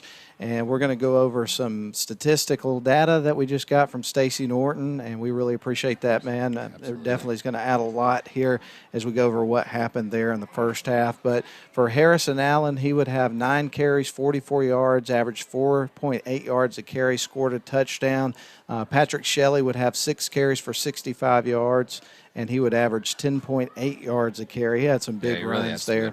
In that first half. You would have Bethel with 1 carry, but it was a big one. It was a 19-yard run for a touchdown. In terms of passing, Shelley was 1 for 1, only threw it 1 time for 6 yards. Receiving, you would have let's see, where's my roster? I think Tyler Watkins had the only catch at 6 yards. At 6 yards. And in terms of tackles, the leading tackler in this game is Harrison Allen. He had 6. Yeah, he played really well from that middle linebacker position. And the Darlington offense played really well. I don't want to sound like a broken record here, but for the majority of that half, Darlington had the Braves right where they wanted them. I mean, they were in the ball game, had a chance to go down, possibly take the lead into the locker room, and those 2 fumbles were just as costly as a turnover can be because the Braves were able to convert both of them into touchdowns. Indeed, had a short field, and within the span of 26.5 seconds, were able to score twice to move that score to 28-13. So a bit of a hole there, Doug, by the Tigers there ending that first half. But again, a full 2 quarters left to go, so there's a lot of opportunity there to try to climb back into this game. And we've talked about it throughout. These 2 teams are really competing hard after each other. Take away those turnovers, and you've got, obviously a 1-point game in that situation. So I do think that the Tigers have an opportunity here, especially come out strong in that first drive of the second half, to climb back in this game and make it a ball game. Yeah, you know the message from the coaching staff. It's like, we were moving the ball, guys. Things were going our way. Things were working. We just need to stick to the plan, play clean in this second half, and the recipe to get back in this ball game is to go out, score on this first drive, and get a stop. You're right back in business. Indeed. And one programming note, I heard the guys giving the scores. I think there's a little bit of confusion about that Almerchi game. From my understanding, the Almerchi game is not in center. It's actually out at Almerchi. So if you're in the Rome area coming up tomorrow and you hadn't had your high school football feel, well, right out there and watch the Indians. They've had a tough time so far this season. They won the first game, and then the team got quarantined essentially, and then they lost a matchup against Coosa, and then they lost a matchup against Weaver because of a situation at Weaver. Then they were able to get that matchup with Cherokee at home, so they're just grateful to get back out on the field, and they would appreciate any support the local community wants to give to get out there and watch those kids play, and they've been earning the heck out of it. So I hope you go out there and watch them. And they've got their hands full with Cherokee tonight. I can't wait to get an update on that score, see how the tomorrow. Indians are doing. Oh, it's tomorrow. Yeah, it's tomorrow night at Almerchi. Yeah, that's right. They had to sit out. I've forgotten that twice today. So, what scores jump off the page for you, Matt, as far as what we just heard? For me, it's the model game. Without a doubt. We talked about that earlier. Harrison County's had a very good team the last couple of years, 8-3 team the last 2 years, but they haven't been able to get out of that first round of the playoffs. It's hard to gauge right now this team how good teams are, and when you saw Model last week and that score beating Trine 31-0, I thought, man, they got a legitimate chance to play a really tight game with Harrison County.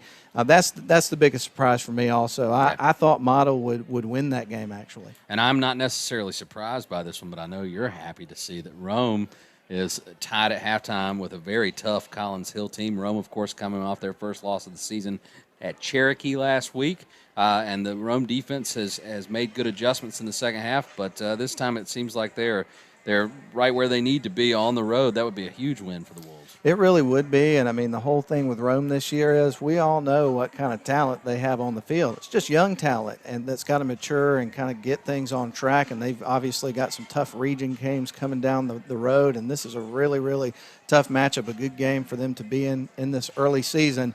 But the one thing, it's like a Darlington game or a Heard County game or something like that. You're talking about big-time coaching staff. They're going to have those teams ready for that football game, and you're getting a good one if you're watching the Rome Collins Hill game. So we'll see what happens. They got a whole other half to go as well. and it's going to be interesting to see how all these games shake out when the final buzzer ends at the end of the night. And you know where you can find out the scoop when when the dust is cleared, right? Yes, sir. And the party bus back at WLAQ with Randy and Lynn. Those guys have too much fun, Matt. I know we're going to have to get them some party hats or something like that back in the studio because, man, they are having a ball, and people love it. They love calling in and interacting, with my dad and also Lynn Butler. They do a fantastic job with it. And honestly, I think it's one of the most popular radio shows in Northwest Georgia. And I mean that for when good I reason. say that. Yeah, for good reason. I kind of joke about one day they're going to win some awards for that, but it might actually happen. It could. It could. We just are trying to find the kegerator that's hidden in there somewhere. There's no kegerator in high school football. I know. No kegerator. Shame on you, young man. I know.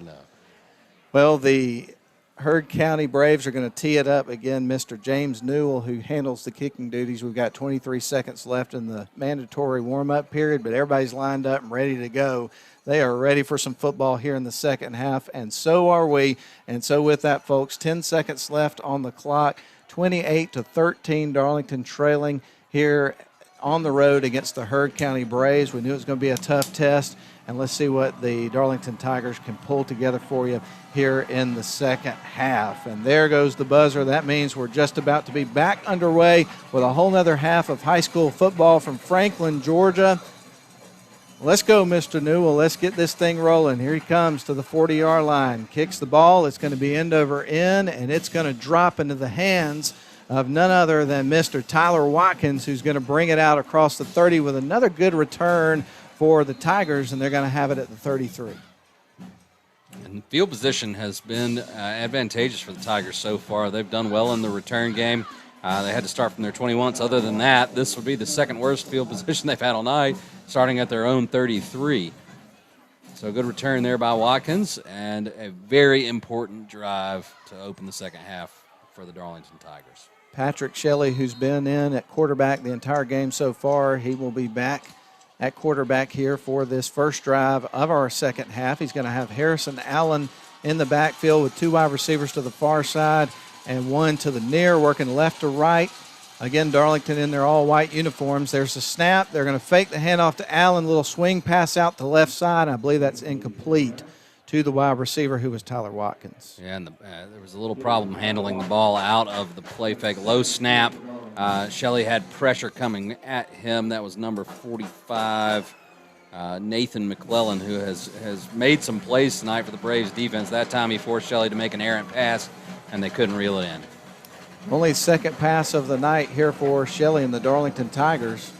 Second down and 10, ball on the 32-yard line. Darlington trying to work it out of their own territory with 11:47 remaining in the third quarter, trailing 28-13 if you've just tuned in. Three wide receivers, or actually two on the far side, two on the near.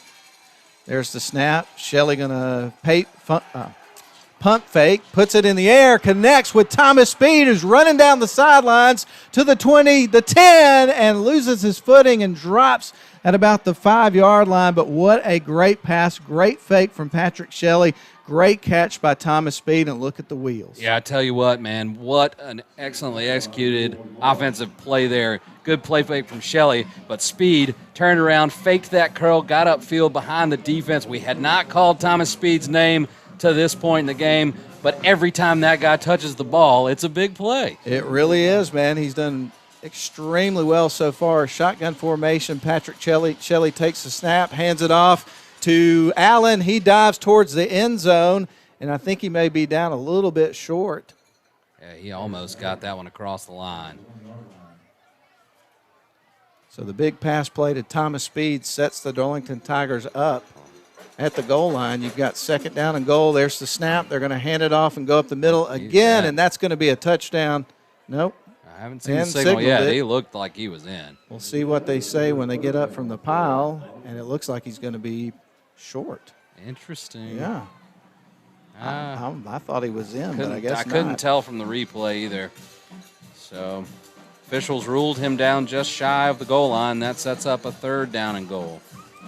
So the Tigers will get lined up here with just literally inches to go here to the goal line. We've got 10:30 left here in this third quarter, and we talked about how Darlington needed to come out with a strong first drive, and they've had a big play that set this up. Let's see if they can punch it in and close the gap. Here comes the snap to Shelley. He's going to hand it to Allen, who dives towards the end zone, and he is in. That is a 1-yard run for a touchdown, and the Darlington Tigers are going to close it to 28-19.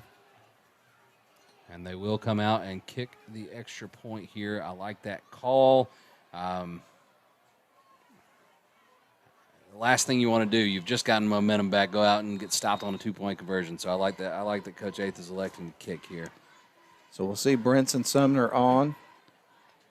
And, of course, as we have seen, Jack Payne will handle the hold here in just a moment. Mason McKenzie will snap the ball here for the Tigers. There's the snap. Hold looks good. Kick is up, and we have a 28-20 ball game in favor of Heard County. That's the best way this second half could have started for the Tigers. Just what the Tigers ordered there, a 4-play, minute and 45-second touchdown drive to pull within 8 points. Of course, that was set up on the big pass play from Patrick Shelley to Thomas Speed that set things up from about the 6-yard line. The rest of that work was done by Harrison Allen as he gets his second touchdown of the game.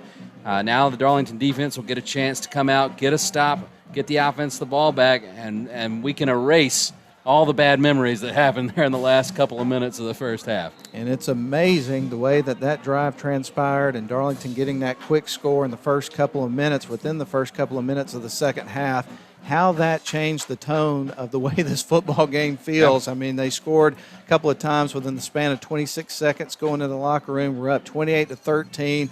Darlington comes out, scores. On their first drive of the second half, we've got a 28-20 ball game. It feels totally different than it did right when the Tigers headed into the locker room. Absolutely, man. And what we haven't seen from Darlington's offense is the ability to take the top off the defense with the long ball. That was a really, really well-executed pass play, and it will open things up for them in the running game on their next drive. Here's the kick from Sumner. That one's going to be flying right towards the back of the end zone, and that's going to be another touchback. And, boy, what a weapon that young man is. Absolutely, Matt. Now, what we'll see from Heard County, I would imagine, is another heavy gross of Ty Gray, who had an excellent first half. The Tigers really struggled to get him down to the turf. His yards after contact, or as we all love to call it, yards. We didn't get those stats at halftime, but I would imagine that they are pretty impressive. So I look for a heavy dose of him from the Braves. Can the Tigers shut that down? So the Heard County Braves offense back in on the field, leading this one, but now 28-20. They did lead 28-13 as they went into the locker room at halftime, but things have changed in the last minute and 45 seconds into the third quarter.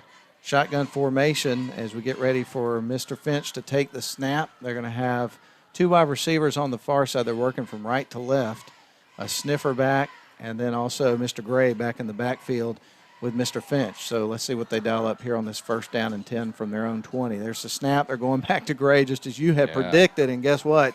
They gashed the Tigers' defense for about 8 yards. Yeah, you'll take 8 yards on first down all night long. And Gray continues to just find the smallest crease and make the most of it, setting up 2nd and 2 for the Braves.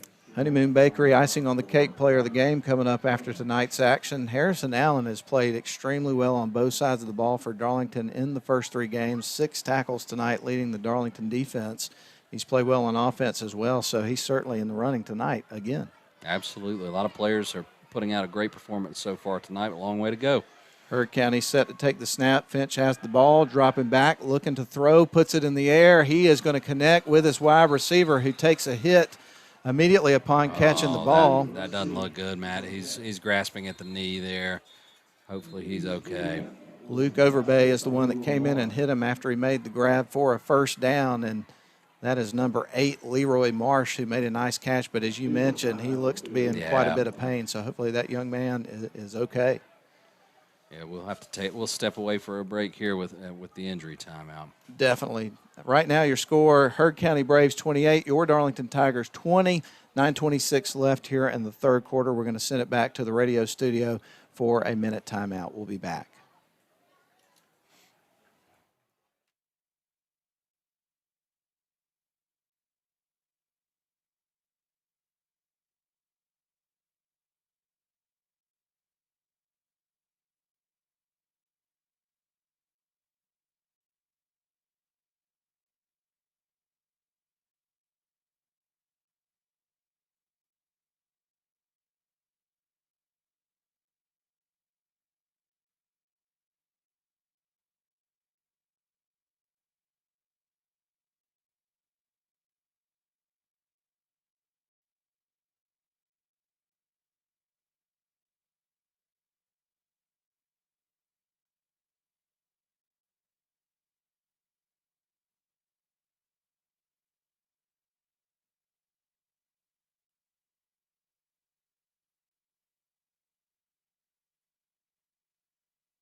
All right, we had a run right there from Gray. A little bit late getting back on the radio. Apologize for that. That's my fault. I took too long a break. I thought that injury timeout was going to need a little bit more time. Yeah, he was down on the home side of the field, and I think that helped them get him off the field. But that did look like it could be a serious injury. So we hope he'll be okay.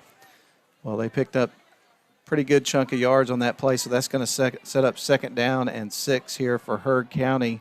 And again, they lead at 28-20. We have 8:30 left here, 3rd quarter. They're going to line up with their quarterback in a shotgun. Gray's in the backfield. Wide receiver to the near side, working right to left. They're going to hand it off to Gray. Bounces off to the right. He's going to be brought down. That was a good tackle, good way to wrap up for Tyler Watkins, as it looked like we were going to see Gray run off again. Yeah, a good tackle there. Watkins comes up a little bit gimpy there. He might have to come off the field. But good pursuit there by the Tiger defense. They were able to get sideline to sideline, which is not easy to do. Gray has been really tough to wrangle so far. We've got less than 8 minutes to go here in the 3rd quarter. Darlington scored after taking the opening kickoff, and a big-time pass play from Shelley to Speed set it up about the 6-yard line, and from the 1-yard line, Allen was finally able to punch it in after a goal line stand. There is a handoff. They're going to go off the left side, or did Shelley keep that? Finch kept that one. Excuse me. Yeah, he did, and he picked up the 1st down. Looked like they might be able to stop him behind the line again, but he was able to get forward. They may measure. Yeah, they may. No, I think they got a 1st down. There's no doubt where they put that ball. I was wondering what they were trying to sort out there. So another 1st down here for Heard County, and they will get lined up with 1st and 10 from the 47-yard line, trying to get it over into Darlington's side of the field. Maurice Finch, the quarterback here for this Heard County team. He is a junior this year. Takes the snap from the shotgun, fakes the handoff to Gray, rolls out to his left, puts it in the air, connects with a wide receiver who goes down upon catching the ball, but a good chunk of yards right there for that young man. And guess who that was? Big Mr. Chief Borders playing a little tight end. His natural position is linebacker. We had heard he had been utilized on offense last week, and that's his 1st catch of the ball game. Chief Borders, he is a senior, 6'5", 240, committed to Florida. A lot of teams after him trying to snag that commitment. We'll see what happens. I know you, as a Florida Gator fan, hope he comes there. Huh? Sure thing, man. He says he's solid. You never know with these kids, though. Shotgun formation. Finch set to take the snap, is going to fake the handoff to Gray, rolls out to his right, stays up, breaks a couple of tackles. The Tigers swarm, and they bring him down. Did he get the 1st down? Man, I think he's going to be just short. A little bit short, but we've got Luke Lewis was down, and he's still down on the field. Trainers, a couple coaches going to come out and have a look at him. So we may have another injury timeout here in just a couple of moments. It looks like they may just be working out a cramp with him. Let's hope from so. the looks of it. Yeah. So we have 6:21 left here in the 3rd quarter with the Braves up 28-20. You're listening to high school football tonight here on WLAQ, also the live video stream from Darlington. And I was told earlier that they were possibly going to put that on the Jumbotron over at Chris Hunter Stadium. So hello to all of if the you're watching on the Darlington big fans screen, back there. go Tigers. Or however you're listening or watching or whatever the case may be. It's really great to be able to be here tonight and bring you this game. And it's one of those seasons, well, the only season in anybody's memory where you've had the situation going into the season where you didn't even know if there was going to be a season or not. So just feel fortunate to actually be at a high school football game on a Friday night here in week 3. It's really unbelievable to get to be here. It is, and it's been a really good ball game so far with Darlington trying to claw back in on the road. Lewis is up, walking off under his own power. We believe that was just a cramp. And he'll go over to the sideline. Hopefully we'll see him back on the field. He has played a really good ball game tonight. He really has made some big-time plays. Of course, there was one play in the first half that just about on that play alone could have earned him the Honeymoon Bakery icing on the cake player of the game. But now a 3rd down situation here for Heard County with the football. And they are going to line up this time with Finch under center and see if they can try to eke out this last yard and move the chains here with this I formation. There's the snap. They're going to hand the ball off. Oh. And it looks like That's close. Defense stood tall, Yeah. but did he get enough forward momentum to grab that yard they needed? I don't know. It will all depend on the spot. It will all depend on the spot. The ball carrier was Tyler Lassiter. He's a sophomore. Braves think they have it, and they do. They got the first down. So Lassiter was able to get it. And I would venture to say, I don't know this, but one of the coaches in the AD here is Shane Lassiter. I'm sure there's probably a relation there. And Shane, I've worked with him throughout the week, talked to him on the phone a couple of times. And I tell you, I've been to a lot of schools that have been very accommodating. And Heard County, they're definitely at the top of the list. They've been really nice to us and appreciate that. Absolutely. And what a great facility, a great staff, and just a great night for football. Shotgun formation. Finch set to take the snap. He's going to, Fumble. He was trying to hand it off to Gray. There was a mix-up there, Yes. and the ball ends up on the turf, and it looks like Darlington's come up with it. All right, Tigers, we are in business here as Heard County makes their first mistake of the night and gives the ball back to Darlington. They just had trouble with the exchange there, and I believe it was number 75, Davis Watson, that fell on that ball. It was, and the Tigers will take over with great field position. And they've already cut into this lead with the opening drive going for a touchdown. Now they have a chance to get down there and draw even closer with the Braves. So 28-25, 39 left here, third quarter. And the momentum has certainly shifted back in the Tigers' favor. And they will get ready to go to the line of scrimmage with a real opportunity here to try to get the ball down the field and get a little bit closer, perhaps tie it up. Two wide receivers to the far side, one to the near. Shotgun formation here for Shelley. He gets ready to take the snap. He's going to hand it off. They're going to get it into the hands of Bethel, and he's going to be dropped for a loss of about 3 yards, so nothing there for the Darlington Tigers on first down. Yeah, Bethel was looking to bounce it there, but the D-line just collapsed on top of him before he could get to the outside. His last carry went for 19 yards and a touchdown. That one lost 2, but his average is still pretty strong for them. No question about it. Second down and 12 for the Tigers now with the ball on their own 44-yard line, trying to get it over into Braves territory. We're almost to the 5-minute mark here of our third quarter. One wide receiver off to the far side, a couple to the near. Thomas Speed's the one that's on the far side. Shotgun formation. They're going to fake the handoff, play action. Shelley's looking for somebody open. Can't find anybody. He's going to have to tuck and run. There's a flag. Probably going to be a hold there, Ian. Yeah, that's definitely in the area of a hold. Shelley was looking to take another deep shot downfield. It wasn't there. He tucked and ran, but he had held the ball for such an extended period of time. They ended up drawing the flag. Trying to see who that hold was on. Shelley had some company in the backfield, but when you look down the field at the wide receiver, it looked like he was trying to perhaps get it to Speed again, and I think the defense was all over him. Yeah, and Speed is, I think, cramping up. He's gotten himself off the field, but is down on the far sideline. The Darlington training staff is taking a look at him.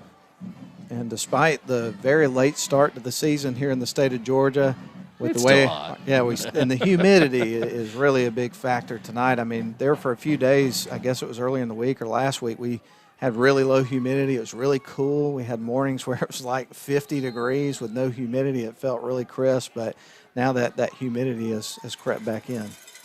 Makes a big difference. It has, and just to confirm, the trainers are working out a cramp over there for Thomas Speed, so he should be able to get back in the game shortly. Currently 71 degrees, light to no breeze. There's your weather update. We need to get a sponsor for that. Shotgun formation, trips to the near side. One wide receiver to the far side. Looks like we're going to have a timeout, perhaps. Yeah. So let's take one as well. 28-20, Darlington trails by 8 points to the Heard County Braves. 4:19 left here, third quarter. We'll step out for a 30.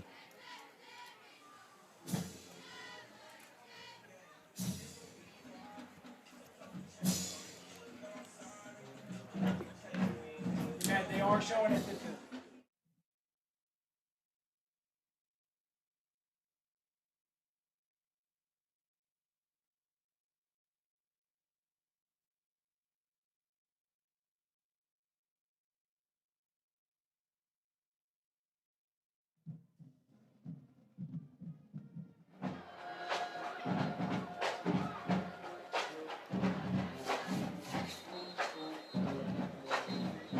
And as the young lady said there at the end of that Honeymoon Bakery spot, a life filled with reasons to celebrate. Hopefully, we're going to have a reason to celebrate at the end of this football game. And, of course, with a Darlington Tiger victory, that would just be a heck of a win for this football team to pick up. And, you know, things were looking kind of tough at halftime, a couple of turnovers late in the second quarter, and a couple of scores very quickly from Heard County would put them up 28-13. But boy, the Darlington Tigers have answered the bell here early in this second half. They have, trying to take advantage of the first Heard County turnover of the night, but they've gone backwards after a illegal block cost them 15 yards. They're at 2nd and 26 from their own 30. Shotgun formation, balls in the air, is going to hit the hands of Watkins. He stays up and gets some of those yards back. So pretty good, decent yardage play there, but they still have a long way to go, Ian. Yeah, that sets up a 3rd and long. We'll see what the exact yardage here is in just a moment.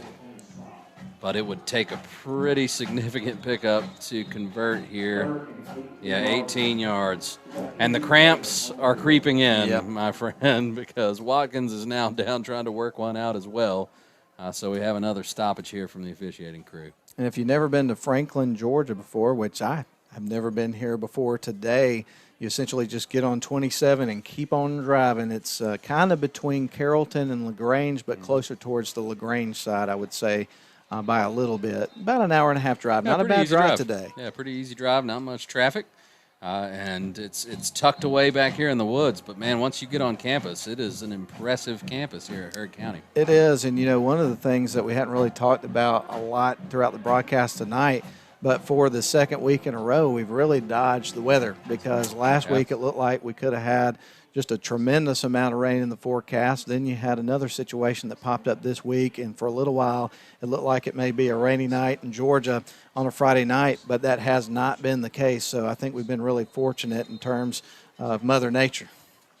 Yeah, and I'll take that draw. Yeah, we are in the lovely confines of this very nice press box this week, but rain complicates things. It really does. So we had a really nice dry drive down here, Yes. which I don't know about you, man, but I cannot stand traveling in the rain. It's Especially at night. Oh, indeed. You know, we're getting old, man. I know it. Don't like loud music either. Well, I still like loud music. I do too. 3rd down and 18. Tigers on their own 38. Shotgun formation. 4 wide receiver set. Shelley's going to put it in the air and put some air under it, and it's going to be overthrown just a little bit. Yeah. Thomas Speed was starting to create some separation.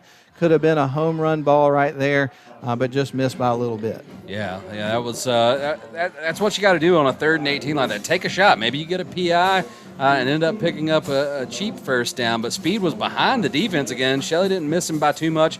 Good protection as there was a late blitz, and that was picked up over there by Davis Watson. So they gave Shelley the time to put that ball on the money, and he almost pulled it off.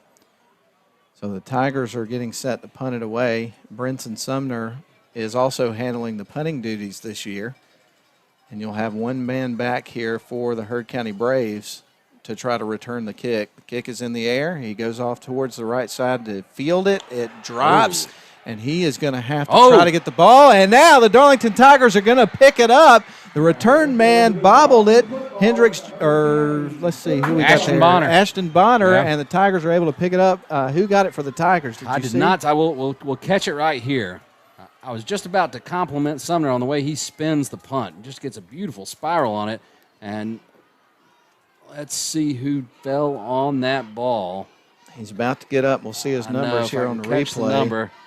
And right now he's got his teammates celebrating with him and kind of blocking the view a little bit. It looks like there's a... I'm going to miss it. I really want to give him credit.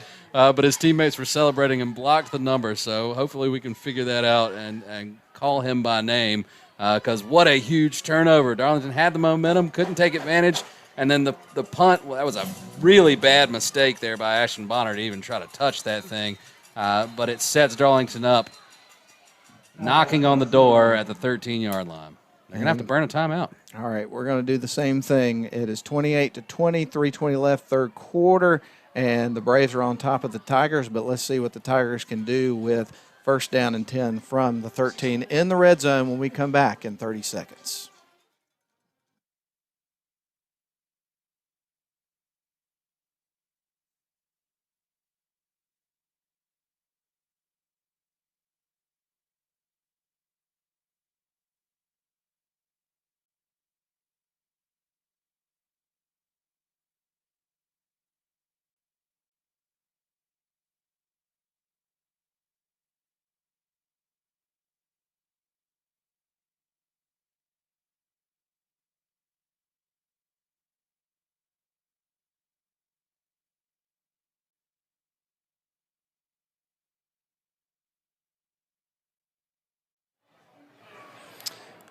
Well, we got a little bit of help up here in the booth, and we know who the young man who fell on that botched kick return and recovered the ball for Darlington was. That's right. It was Burke Shrimsher that fell on the ball and gave Darlington this opportunity to even things up here late in the third quarter. So. First and 10 from the 13, 3:20 left here in the third quarter. There's the snap, direct to Allen. He's going to pitch it off to Bethel towards the end zone and incomplete. Almost scored on a trick play. The Darlington Tigers missed by just a hair. They sure did, and a nice trick play. There's a flag on the play. I didn't see any early movement there, so I'm interested to see if they're going to tag them with some kind of illegal shift. But Shelley was walking around and selling the fact that he was kind of talking to his offensive lineman, and they went with a direct snap and a pitch and then the pass downfield, and it nearly worked. It nearly did work. And I think there's some frustration here. Darlington got hit with an illegal shift earlier in the game that I didn't think was a very good call, and it might be another procedure penalty here as the officials try to work this out. And one of the things that you can always count on with a Tommy Atha coach team is they're going to have a heck of a game plan for whichever opponent they're going to be facing. And there's also going to be a couple of wrinkles in there in terms of your offense, and you're going to see some trick plays happen from time to time right at an opportune moment. And that was it right there. Just missed it by a hair, and we'll see what the flag is all about. Waiting on the call from the officials. And Coach Atha is waiting on that call, too, as he walks all the way out to the 20-yard line to get the explanation from the head official. So we have 3:15 left here, third quarter. Braves up 28-20 over the Darlington Tigers. Darlington with the football in the red zone. We had a trick play attempt just a few moments ago. It looked like it was about to be a Darlington Tigers touchdown. Missed by a hair, and now we got a flag, and we're trying to figure out what that is all about. Oh, Matt, turn your attention to the monitor for a minute and watch Coach Atha as he works these officials. He does not agree with whatever the call is. I don't either. I didn't see anything wrong with the way that play was executed pre-snap. Brent Bell, the offensive coordinator, he's in on there pleading his case as well. But we all know who is going to get the last word no matter what the case is. It's going to be the officials. You're right, Matt. You're right. But you got to plead your case. You do. Nonetheless. You do. And Brent Bell, boy, he was really frustrated by that as well. And we've got the replay here. So as you can see, Patrick Shelley looks like he's directing his offensive line. They go with the direct snap to Harrison Allen, who pitches it to Thomas Bethel. Bethel throws towards the end zone, and it's incomplete. And there was a flag, and I still hadn't seen the call. Have you? No, we're still waiting on that explanation, and Tommy Atha is still arguing his case. Interesting tonight here from Franklin, Georgia. Been a lot of fun so far. Excellent camera work here on the video feed, by the way, as we're getting the full feel for what this conversation is on the field. We don't know what he's saying, but we're pretty confident that Coach Atha is not mincing his words right now, talking to the officials about what he thinks about what's going on, and now he's kind of shaking his head. He's got them second-guessing themselves. I guess we'll get this all sorted out at some point. But that was fun to watch. I love the call, though, man. Love the call. First down, you've just gotten a sudden change. You've got the defense on their heels. And to go with that trick play, even though it didn't result in a touchdown, it keeps the defense on their heels. And the Darlington Tigers came here to do one thing tonight. Yeah, they came to win. They came to win this football game, no and they're going to do everything they can to be able to put themselves in a position to do it. Dug a hole right as they were getting ready for the locker room. At the end of the first half, couple turnovers, couple quick scores for Heard County. But, man, I love the way that this young Darlington team has come out here and responded in the second half. And it's not surprising, to be honest with you, but it's great to see it happen. It isn't, but it's easy to put your head down after things go wrong, and they went wrong for Darlington there at the end of the half. So it talks a lot about the character of this team and this coaching staff, the way they've picked themselves off the mat and said, come on, let's get it on. They got a couple of turnovers from Heard County. They really need to cash in on this one and draw this thing even. I've been thinking about this game all week. Been really looking forward to this matchup, and I've been trying to figure out in my mind, what we were going to get to see on this football field. And we were both talking about it on the way down here and agreeing that, this is probably going to turn into a heck of a football game. You felt like you had a really good matchup. The one thing that we just didn't know after watching Darlington play those first couple of games, they were playing up against teams that they should beat by a good margin. And they're waving it off. They're waving it off. Tommy Atha wins. You never see that happen, folks. That is a rarity. But the 3-minute delay we just had has paid off for the Tigers, as there will not be a penalty. And all of that said, it's 2nd and 10 at the 13-yard line. Very interesting. That sounds like some pregame interview question material for Matt. next week. Make your notes, sir. I can't wait to hear the breakdown on what just went down on the field. All right, shotgun formation, 4 wide receivers. Here's the snap. They're going to hand it to Allen. He breaks a tackle, tries to stay up, but they're finally able to haul him in, and he may be taking. Well, he takes a loss of a couple of yards on that play. I tell you what, we came in and expected to call Chief Border's name a lot. I've been calling Nathan McClellan's name a lot. That guy has been disruptive in the backfield and made a heck of a play there, just holding on to the bottom of Harrison Allen's jersey and bringing him to the turf. And the Braves have responded here. You talk about sudden change and how your team reacts. The Braves are going to try to get off the field and not allow Darlington to get into the end zone. 3rd and 12. From the 15-yard line, under center, Shelley is going to be everybody in tight. Shelley takes the snap. He is going to roll out to his left. Got company in the backfield, puts it in the air, and it's going to be an incomplete pass. This is going to be 4th down, and likely we'll see Mr.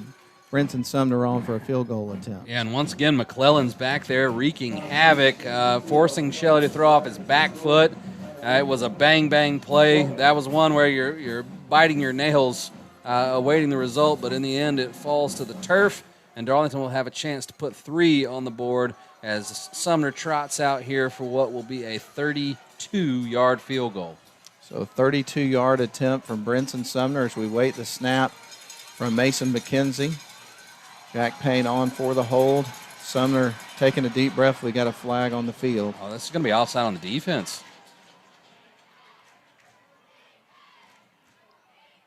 Encroachment, so that's going to spot the Tigers 5 yards. And I don't think that's enough to warrant going for it here. I think 3 points, you want to get points off this turnover. They weren't able to cash in off the last Heard County fumble, so you want to put this one through the uprights. So Sumner getting set to try to punch this thing through. Here's the snap, the kick, and it is going to be right down the middle, I believe, for a, 27-yard field goal. That's correct. Sumner knocks it through right down Broadway, as you like to say, Matt, and that cuts the lead to 5. So the Tigers didn't get 7, but they were able to get points off the turnover and have themselves in really good position if the defense can get another stop with 2:25 left in the 3rd quarter. Well, we will get ready for best replay of the night. Yeah, absolutely. Waving off the flag after a conference of what felt like about 10 minutes. I know it wasn't quite that long, but it felt like it. And I honestly can't remember too many times, if any at all, where the coach was able to argue his case and come out victorious. So Sumner gets ready to tee it up again, and we'll kick it back to the Heard County Braves. And the Braves are on top right now by 5, but obviously the Darlington Tigers are really owning this second half so far. It is the start they wanted. It is the start they needed, and they've been able to take advantage. They wanted more points off those turnovers. Right now, that's a key stat in this game. Heard County has 14 points off their turnovers to Darlington's 3. But they are in this ball game. And that is in the end zone off the foot of Brenton Sumner. Another touchback and another situation where Heard County's got to go 80 yards. Darlington defense, they've cashed in. They got a fumble on the last drive. Then the punt was fumbled. So perhaps they can wreak a little more havoc here. The turnover battle is even. We'll see what happens. It looks like they've got an unlimited supply of energy for this football game tonight, playing with a tremendous amount of enthusiasm, and let's see what they can do here on defense to try to stop the Heard County Braves. 2:25 left, third quarter. We were going pretty fast, but the game has certainly slowed down. It's 9:36. You're listening to Tigers football here on WLAQ. Quarterback's under center. Finch, he's going to take the snap, rolling out, looking to throw, and he's going to throw it a little bit wide of the wide receiver. That's an incomplete pass. Great job by Darius Smith there from his linebacker position to come up. He kind of chipped the tight end and then got after the quarterback and forced Finch to throw kind of sidearmed there, and it was a bullet that the receiver could not handle. So 2nd down and 10 with the ball still on the Heard County 20. They're working right to left, leading this game 28-23. But again, the Darlington Tigers have come out strong and scored a couple of times here in the second half. And that was one of the rare instances where Heard County's passed on first down tonight. Here's the 2nd down snap. Shotgun formation. They're going to hand it off, and, man, big-time defense right there from Darlington. Yeah, absolutely, man. Really, really nice tackle there from Joey Kite, who got in there to make the stop. I think Allen was in there as well. He was. And that sets up a rare 3rd and long. And credit Heard County. They've done a good job staying ahead of the chains, especially when they've had the ball on their side of the field. But this is on their own 22. It's 3rd and 8. We'll see what Darlington dials up on defense if they try to put a little pressure. But you've got to beware of Ty Gray. He's in the backfield, and that guy has been causing problems. Finch to take the snap from the shotgun, as you mentioned, with Gray in the backfield. He's dropping back and looking to throw, but he is going to have to bail out on that play. Stays up, breaks tackles, and gets the first down. Gracious. Finch's helmet comes off, so he'll have to sit out of play. Oh, no, and the flag comes in. You know, Matt, they've got to protect the players, but that's an effort foul if this goes against Darlington. I'm sure that whoever tried to make that tackle was just trying to make a play, didn't realize his helmet was off. There wasn't any malicious intent there. Definitely not. And here comes Allen, who grabbed him, and then coming in, making the play was going to be Bal Owens. And I'm with you, that was just pure effort right there. Yeah, they've got to, look. Oh, they're going to call a face mask, actually, which on the replay, it looked like he had the side of the helmet when it popped off. But great defense by Darlington. Ends up resulting in a first down and then penalty yardage on top of that. So what a swing, as instead of getting the 3rd down stop, Heard County now has the ball just shy of the 50-yard line. Of course, we're the only ones here at the ball game that get a second look at it. The officials do not, because they're not looking at the replay that we are for sure. So what a luxury. It is. It's really nice. Never had that before, have we? No. Under center is Finch. He gets ready to take the snap with 1st and 10, trying to get it on Darlington's side of the field. And, boy, the defense closes the gap and makes a big stop right there on first down. Davis Watson just ate him alive on that play. They tried to give it to the fullback, and it went nowhere. Good penetration there by the defensive line, led by Davis Watson. And then also coming in there at the end of the play was Allen, who was there to assist if need be, but he was down. No doubt about it. 2nd down and 9. Ball on the 48-yard line, just shy of Darlington territory. 25 seconds left here on the clock in the 3rd quarter, so we're almost down to the final frame. Finch from the shotgun takes the snap. He hands it to Gray, bounces off to the right side. I love watching him run. Yeah, he's good. It's just not as fun when he's running against the team you're rooting for. Yeah, absolutely. Talented player, and that should be the last play of the 3rd quarter, Matt, and we'll come back to a 3rd and medium to start the 4th. Well, I tell you what we're going to do. We're going to send it back to the studio for 1 minute. We're down to the final 12 minutes here from Heard County. Braves on top right now, 28-23 over your Darlington Tigers. We'll be back for the final quarter after a 1-minute break.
All right, believe it or not, we're getting ready for the final 12 minutes of this football game. Right now, Heard County is on top of Darlington, but very narrowly, 5-point game, 28-23. So the Tigers have 12 minutes left to try to get the lead in this football game. This is a big third down play coming up here as we start the fourth quarter. Yeah, 3rd and 6 for Heard.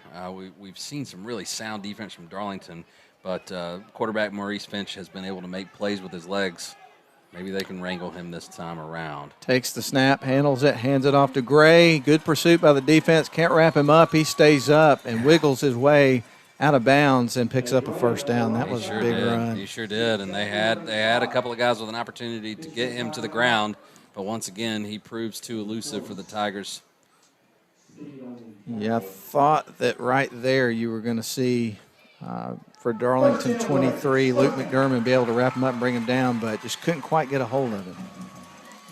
So first down for the Braves. That's 2 third-down conversions so far on this drive. One was a 3rd and long, one was a 3rd and 6, but they are still outside of scoring range. Darlington would love to get them on this set of downs.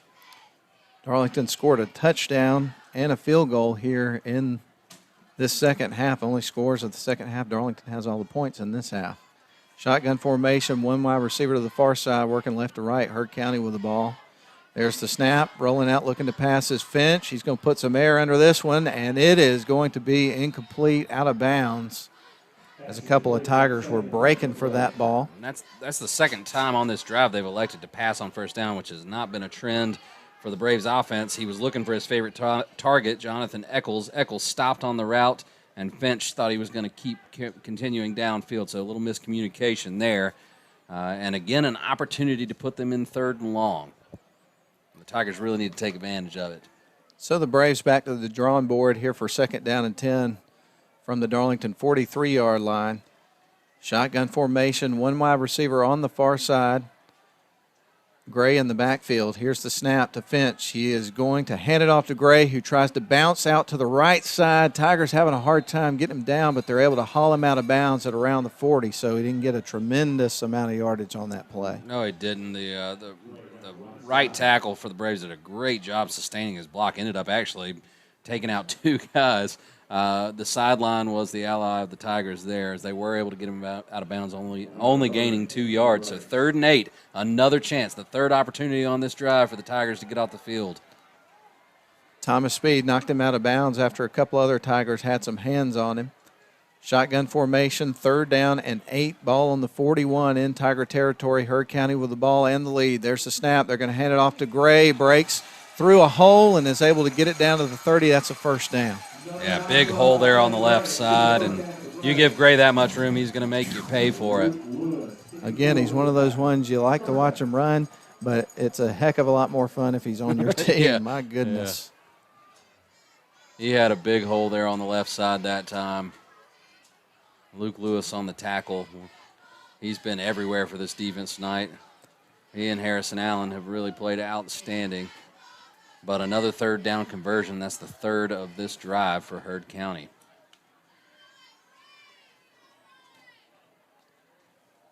So Heard County back at the line of scrimmage. Let's see how they'll line up for this play. It looks like Finch is going to be under center with everybody in tight, except for the tailback and a couple of wide receivers split on each side of the formation. Finch will take this first down snap, and he's going to hand it off. They bounce it off to the right side, and he'll pick up a chunk of about 5-6 yards on that first down play. Yeah, and right now Heard is going to be more than willing to just grind this out on the ground, milk that clock, see if they can get into the end zone and make it a 2-score ball game. There's only 10 minutes left in this one. Both teams have their Heard has their full complement of timeouts. The Tigers had to burn 2 in the 3rd quarter. So they're down to 1 timeout. So clock management is going to be very important going forward. Heavy dose of Tay Gray throughout this football game. He was the ball carrier on that last play as well. Shotgun formation here for 2nd down and 4 from the Darlington 25. Heard County working from left to right, leading at 28-23 with 9:45 left. There's the snap. Finch is going to hand it off. They go off tackle on the right side, and able to wrap up and bringing him down is Darius Smith, and the ball carry on that play was Gray again. Yeah, Gray on the carry, short of the first down, sets up a 3rd and short. I believe this would be 2-down territory. Heard County's Third brand and new 4, player actually. in his second game, Chief Borders, trying to get the crowd pumped up over here. Guy plays with a lot of energy, a high motor. Obviously, he's got a pretty good football IQ, too, because he's only been in this system for a little over a week, and he's playing offense and defense. So 3rd down and 1. Ball on the 22 in Tiger territory are the Heard County Braves. Shotgun formation. And Finch takes the snap. He goes to the left side. A run play for the quarterback. Stays up. He's down to the 10. He's down to the 5. Dives towards the pylon. And I believe he has just scored a touchdown. Yes, he has. 22-yard run there for the quarterback, Maurice Finch. And that's going to widen the gap. And honestly, on that drive, if Heard was going to score, the quicker the better for the Tigers. Obviously, you don't want to give up the touchdown, but with 8:49 left, the Tigers can get out. They were going to have to score regardless, so now they can try to go and get a touchdown and see if they can get a shot to win this thing before the clock expires. So 34-23 as Heard is on to attempt the extra point. James Newell kicks the ball, and it is up and through, and the score moves to 35-23. The Braves have extended their lead. Yeah, impressive drive there from Heard County. They leaned on their running game, and you've got two guys in the backfield in Finch and Gray who are just really hard to tackle, man. They are slippery because the Tigers have been in position to make plays. They've just made them miss, and that time Finch was able to make a miss all the way into the end zone. But the good news here for Darlington, even though they are currently down by a couple of scores, there's still plenty of time left in this football game, and they've played poised throughout the entire night, even after a couple of turnovers at the end of that first half, put them in a situation where they dug a pretty big hole going into halftime. And so let's see if they can do it again. I think they've got a lot more gas left in the tank, Ian. Yeah, this thing's far from over. Darlington just needs to take it one drive at a time. The defense had opportunities to get off the field on that last drive. They just couldn't do it on 3rd down, and hopefully they'll get another opportunity to get a stop if Darlington can get a score. So the Braves have it teed up, and James Newell will kick it away here to the Darlington Tigers. Ball on the 40, and back deep is going to be Luke McDermott for the Darlington Tigers, standing at about the 5-yard line, close to the middle of the field. And here comes the kick from Newell. It's going to be a line drive again. McDermott fields it at the 5. He's going to bring it out. He's got a head full of steam, runs off to his right. He's got a big return down to the 40. That was a very spirited return right there from McDermott. Yeah, we've seen it. We haven't seen many opportunities for McDermott to get carries on offense. In the first 2 weeks, they really tried to get him the ball out on the edge. He's shown he's got the speed that can make a difference in a game, and he used it right there on the return, setting up Darlington at the 40. They've really done well on special teams. Other than that one blocked extra point, they have executed very well in that phase of the game. So the Darlington Tigers will set up shop at their own 40-yard line after the really nice return from Luke McDermott, 35 yards. He fielded that ball from the 5 and got it all the way to the 40. Patrick Shelley lines him up, shotgun formation, trips to the near side, one to the far side. Shelley ready to take the snap on 1st down. He's going to hand it to Allen, finds a little bit of room and gets a couple yards after contact, so he picks up 5. Yeah, good gain there on 1st down. Right now, your entire playbook is available to you. You don't need to rush things or get in a hurry and force the passing game. You've got time to drive the field and see if your defense can get you the ball back. Got speed, Simpkins here on the near side. I'll catch the other wide receiver that's there towards the slot. On the far side's Bagby. There's the snap. They're going to swing it out here. 2 speed, makes the catch, gets a block, and there's going to be a flag that's down on the play. They might have gotten Speed's face mask. They may call Darlington for a legal block. Yeah, they're going to get him for a hold. That's what the sideline judge is signaling. I don't know about that one. But again, they don't have that luxury. Always have to point that out. I know. That's going to be a big loss there on the penalty for the Darlington Tigers, backing them up here for this 2nd down play. At this point, with this much time left, though, unless you're in a 4th and impossible, it's 4 down territory the rest of the ball game. 8 minutes left here to go in this ball game. The Braves with 35, the Tigers with 23. So a little bit of hole here for the Tigers, but still at this point, plenty of time. Shotgun formation, 3 wide receivers to the far side, 1 on the near. And Shelley takes the snap. He's dropping back, looking to throw on this down. He's going to put it in the air, and he's going to connect with his wide receiver. I believe that was Gabe Simpkins. Wow. Caught the ball and was able to stay up and get some extra yards for the first down. That was a fantastic play. Absolutely. Good job by Shelley. They had him rolling out to his right. He fired a dart up ahead, and then the receiver was able to keep his feet and move past the marker. So following a holding penalty that had set them back to second and long, the Tigers pick up a huge first down. So shotgun formation. Shelley ready to take the snap with 4 wide receivers. Pump fakes, rolls out to his right, and he's just going to have to run the football. Stays up and grabs 2 or 3 yards and really made something out of absolutely nothing. He really did. Probably wishes he'd just gone ahead and stepped out of bounds instead of fighting for that extra yard as the clock continues to melt away here. But Shelley was under duress and able to get up the field and get positive yardage. 2nd and 7. Ball is on the 47-yard line on the Braves side of the field, so Darlington needing to score here pretty quickly if they're going to have a shot to put themselves in a position to win this football game. Taking a little while to get the play call in here as the Tigers line up. Darius Smith flanked to the left of Shelley in the backfield. 4 wide receiver set. There's a snap. Shelley's going to take the snap, roll out, looking to throw, connects with his wide receiver on a screen pass. That's out to Bethel. He's across the 30 down to the 25. Nice. And so another big play here for the Darlington offense. Tell you what, on offense, Bethel's gotten 3 touches, and they've, had one that was a loss of 2. The other 2 have netted around 45 yards.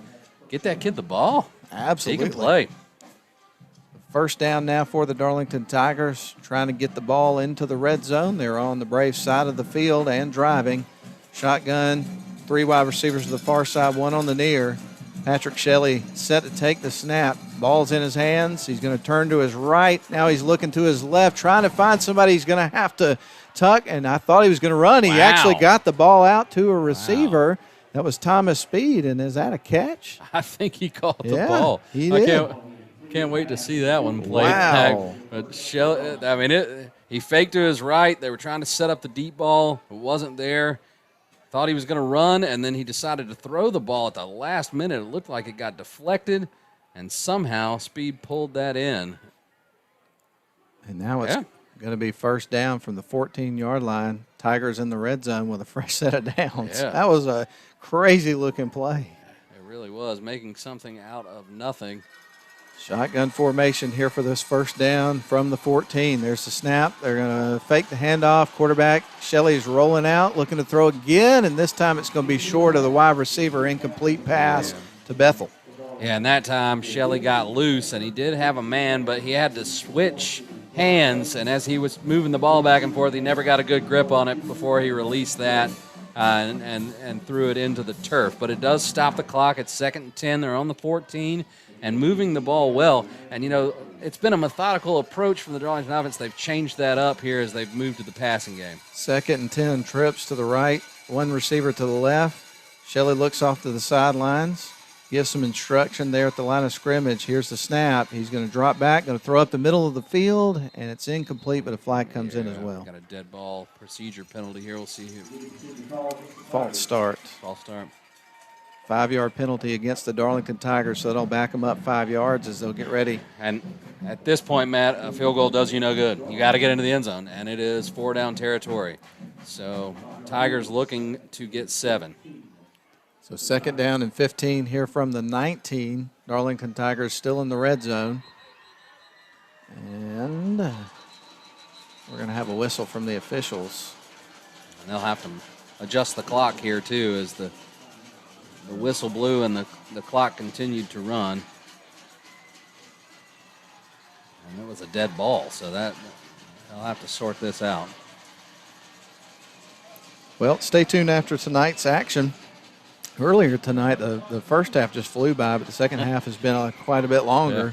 Yeah. And so this is actually probably going to turn out to be the longest game of the year so far. It didn't look like it was going to be that way early on. No, not at all. The first quarter was done in the blink of an eye.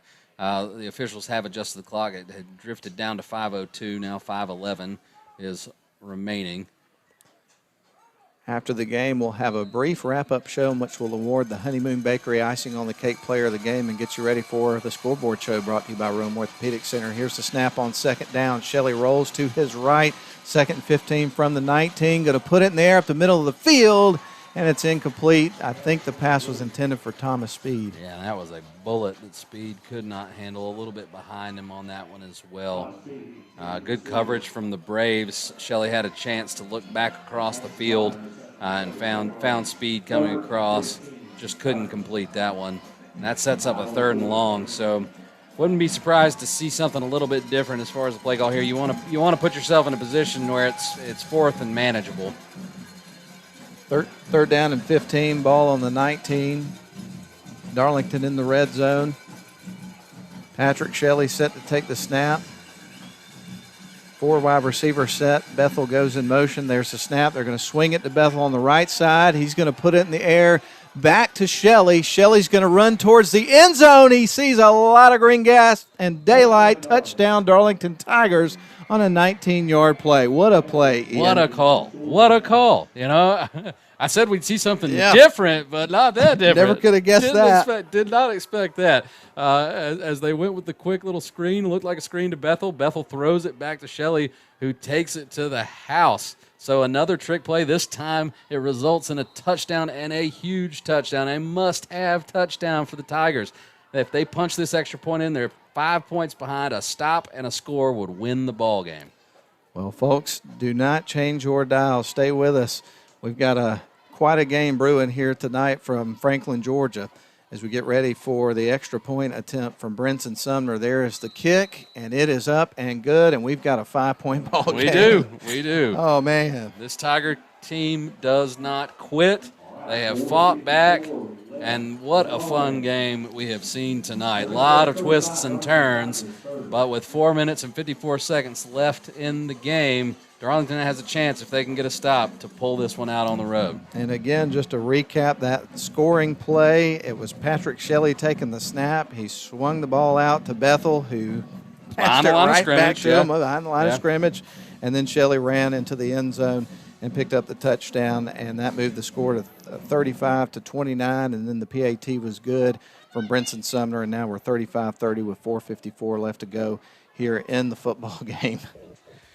Man. And to catch you up, the Braves have all 3 of their timeouts. Darlington is down to 1, so they're really going to need they can afford to maybe give up 1 first down here as far as the clock is concerned, and then the Braves would be able to kind of melt it away. So a tall task, but the Tigers have shown us that they're up for anything as they embark on this last possession for the Braves. Well, Brinson Sumner on at the 40, and you've got Gray back there standing. They're going to try an onside? We'll see what happens. Here comes Brinson Sumner. It indeed is going to be an onside attempt. So Sumner is getting ready to kick the ball, and I think you're going to get a timeout. Hurd County, they caught him off guard. So we're going to call a timeout as well. 35-30 is your score. 4:54 left to go as the Tigers have it teed up to kick it off to the Hurd County Braves. We'll be back in about 30 seconds.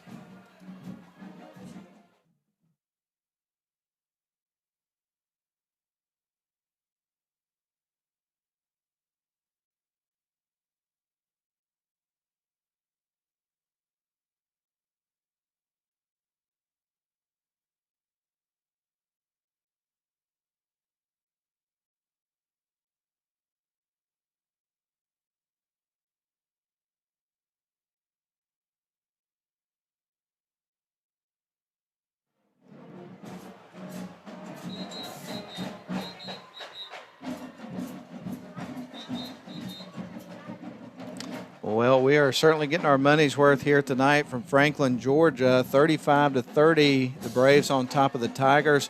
Tigers were showing onside kick, so the Braves decided to take a timeout and kind of regroup. And do you think they said, don't play like a Falcon? Absolutely. So Brinson Sumner getting ready to kick the ball. And here is the onside attempt. The ball is up in the air, and it's going to be fielded extremely well by the Heard County Braves. And I've seen a kick like that actually work. He went for the high kick, and you're allowed to run down there and make a play on it, but that one was fielded pretty easily by the Braves, and they'll have good field position. But the bottom line here is that's a low-risk reward there. Even though they've got the ball at the 40, you've got to get a stop, and you can't allow too many first downs. So field position is somewhat unimportant as far as that's concerned. And if they were able to get the onside kick, obviously they'd be in great shape. So Heard is now going to have the ball at their own 43 to open up this drive with first down and 10. They'll send wide receiver off to the far side. That's Jonathan Eccles, the big 6'3", 200-pound freshman wide receiver. Finch is set to take the snap. The shotgun's going to run towards the left of the formation, and he is going to get about 5 yards. I thought he was going to go down, maybe picking up a yard, and he made some extra yards out of that play. He sure did. He's done that all night. He and Gray have found a way to pick up those really tough yards. Darlington has really been in position to make these tackles. They just haven't been able to get them to the turf. 4:30 left in the football game, 2nd down and 4. Darlington really trying to pin those ears back on defense right now and try to come up with a stop. And there's been a lot of emotion in this game. You got to know these young men are going to sleep really hard tonight after this great effort from both teams. Another wide receiver off to the far side. Again, that's Eccles. Everybody else in tight. Shotgun formation. There's a snap. Finch is going to hand it off. They're going to go off right tackle this time, and Mr. Gray is going to pick up a first down. Yep. And they'll be able to melt another 40 seconds off the clock here. Darlington still has a shot, Matt, but this is it. This is the set of downs. They've got to get off the field and get their offense the ball back if they want a chance to win. So Heard County will take as much time as possible before snapping this ball, bleed this clock out as much as they can. Braves on top 35-30. Glad you're with us tonight. We're going to get started a little bit late with the Rome Orthopedic Center High School Football Scoreboard Show. But we've had a whale of a football game tonight. Hopefully there's going to be some late-minute heroics here from the Tigers. Shotgun formation, wide receiver on the far side. Finch ready to take the snap, and he's got the ball in his hands, is going to hand it off. They go to the right side with Gray. Do have a flag. Perhaps that's a hold. Another flag's going to come in late. This will be interesting to see how they sort this out. It might be neutral zone. I don't know. I didn't see.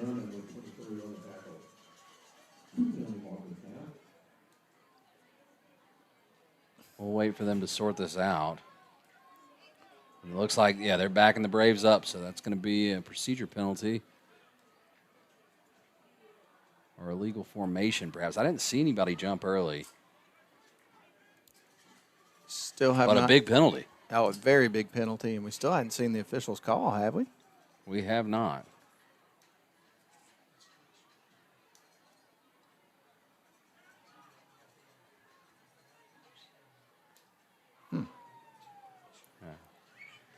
Oh. Here we go. So holding on Heard County. 10 yards. Man, they threw the flag so early, I didn't see how there was an opportunity for a hold, but that's a really big penalty. That's 10 yards back the other way, setting up a 1st and 20, and Darlington has a really great opportunity here as the hopes are still very much alive for a Tiger win here at Heard County. Heard 3-0 to start the season. Darlington 2-0. Looking to put their record 3-0 to start the year and try to pick up a win against a very, very good football team. Shotgun formation. You're going to have a wide receiver to the far side. And Finch takes the snap. He's going to hand it off to Gray, who bounces off to his right. Good pursuit by the defense right there. They got a hold of him, brought him down. He maybe picked up a yard. He did, and that was a big stop. Sets up a 2nd and very long. It'll be interesting to see when Tommy Atha decides to use that final timeout. Right now he's letting the clock run. I think that's a good decision. If they can get him in 3rd and long, he may call it at that point. So a little personnel change here for Darlington as we get ready for the next play. 2nd down and 21. Ball on the 44-yard line. Heard in their own territory. Clock down to 2:22. Shotgun formation, 2 wide on the far side, 1 on the near. Finch waiting on the snap. And here it is with just a couple seconds left on the play clock. They're going to hand it off. Gray finds a little bit of daylight, and he's able to get about 9 yards, but that sets up a third and I believe 11. And Atha will use that third and final timeout. So we're going to do the same thing, 35-30. Braves on top of the Tigers right now. 2:03 left to go in the game. We'll step out for 30 seconds. We'll be right back on WLAQ.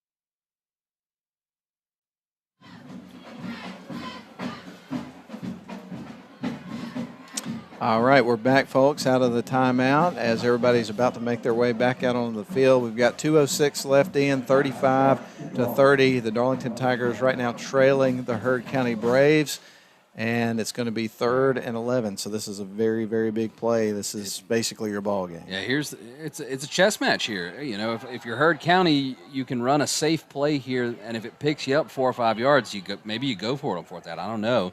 But they can now bleed the clock down to at least about 1 minute and 30 seconds before they would have to punt it away. Shotgun formation, 1 wide receiver to the far side. Finch ready to take the snap.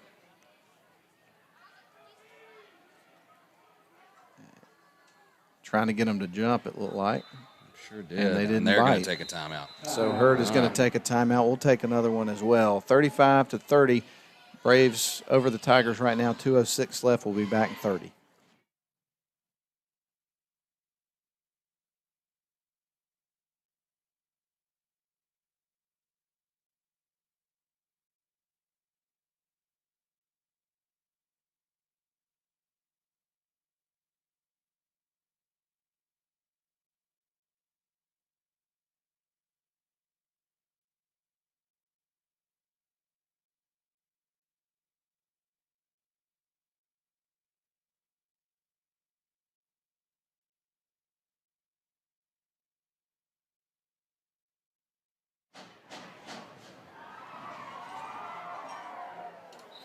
Okay, we're back as we get ready here for this 3rd down and 11 from the 46-yard line on Darlington's side of the field. Braves have the ball and the lead, and we're down to the final couple of minutes of this ball game. So going to be really interesting to see what transpires on this next down as Finch has them lined up in shotgun with a wide receiver on each side. A little bit of confusion there as they get ready for this play. Man comes off the field, and we'll get ready for the snap. Finch handles the ball, is going to hand it off. They go with a different young man this time. That was Jackson, and that's a stop for the Darlington defense. Yeah, big stop there, Matt.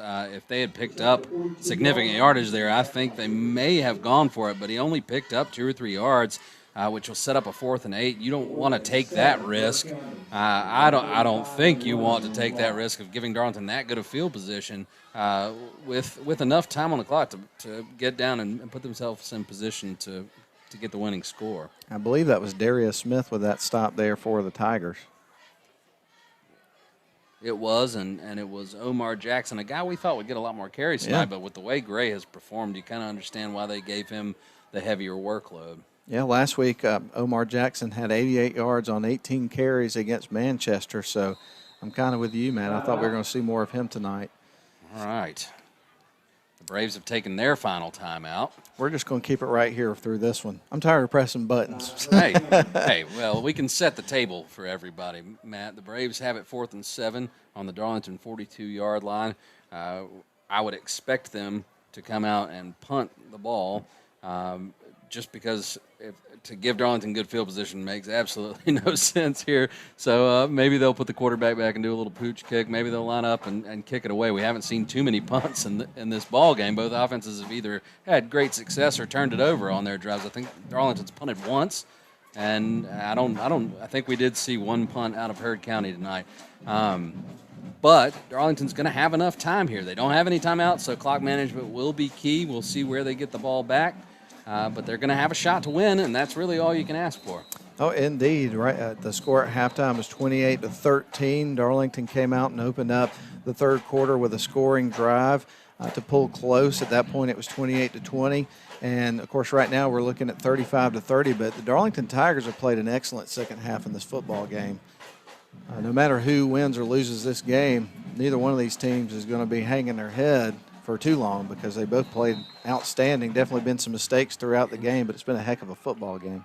They are not bringing the punter out. Nope. 4th down and 7. Ball on the 42 on the Tiger side of the field. Heard County going to take the snap. They're dropping back, looking to throw. They're going to throw up the middle of the field and connect with Chief Borders. Chief Borders makes the grab, and that's going to pretty much do it right there. That'll do it. You had 2 penalties that could have been called on that, Matt, and I know the Darlington faithful that are listening back home probably agree with me. There was a legitimate hold there, and it looked like the tailback came out of his position a little bit early, but they weren't called. Borders reeled in the catch. Huge risk there by Heard County, but it paid off as now they'll be able to melt away the last minute on the clock and get out of here with a win. The ball is on the 30-yard line, 50 seconds left to go. The Darlington Tigers are going to suffer their first defeat of the year, but what a fantastic effort by the Darlington Tigers. They left it all on the field tonight, came up a little bit short, but they showed tonight that this group can play with the big boys.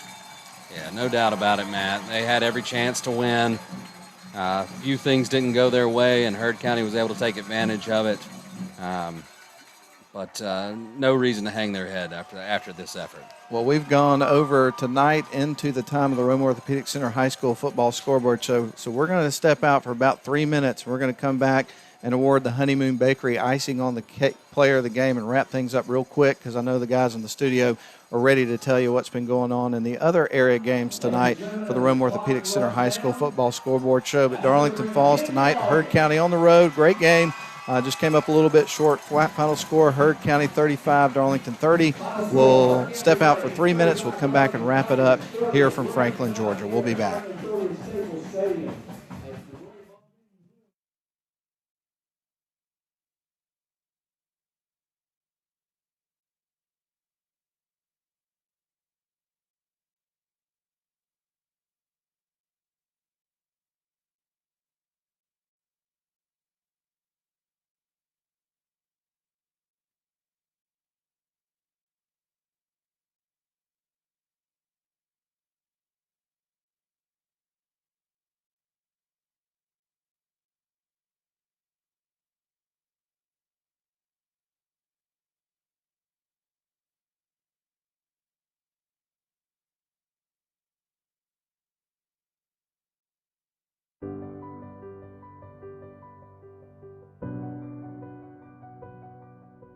Here, I'm becoming who I want to be. Here, I am looking toward my future. Here, we learn from our failures so that we may soon succeed. Here, we're passionate about learning and trying new things every day. Here, we search for new perspectives and cultures so we can better understand the world. Because at Darlington, we know we're in the most trusted hands. As we discover new passions and learn more about ourselves through academics, athletics, fine arts, and service to our community, we show our versatility as we choose different pathways to our goals. This is our home. We embrace challenges and persevere, even when something seems impossible. We collaborate and create to take our place in the world. We know that together we can make an impact. This is our moment, our time. Graduates today, Darlington forever.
Yeah, we're back here one more time from Franklin, Georgia at Staples Stadium, home of the Heard County Braves, and they celebrated victory tonight, moving their record so far this season 4-0, but a great night for the Darlington Tigers. Came up short and just a hard-fought game. They were down 28-13 at halftime, battled back, had a strong start to the second half, and did a fantastic job throughout the second half to stay in this football game and have an opportunity to win. Unfortunately, it was just one of those nights where they came up a little bit short. But, you had some great play from a lot of different guys, and this was really an encouraging performance of what we're going to see the rest of the season from this Darlington Tigers team. We knew we were going to learn a lot from this game, and pretty much what we learned was a lot of positive things. Yeah, we did. They fought hard, Matt. This game came down to taking advantage of the other team's mistakes. Heard County scored 14 points off of Darlington's two turnovers. Darlington only came away with 3 off of the 2 turnovers that Heard gave them in the second half.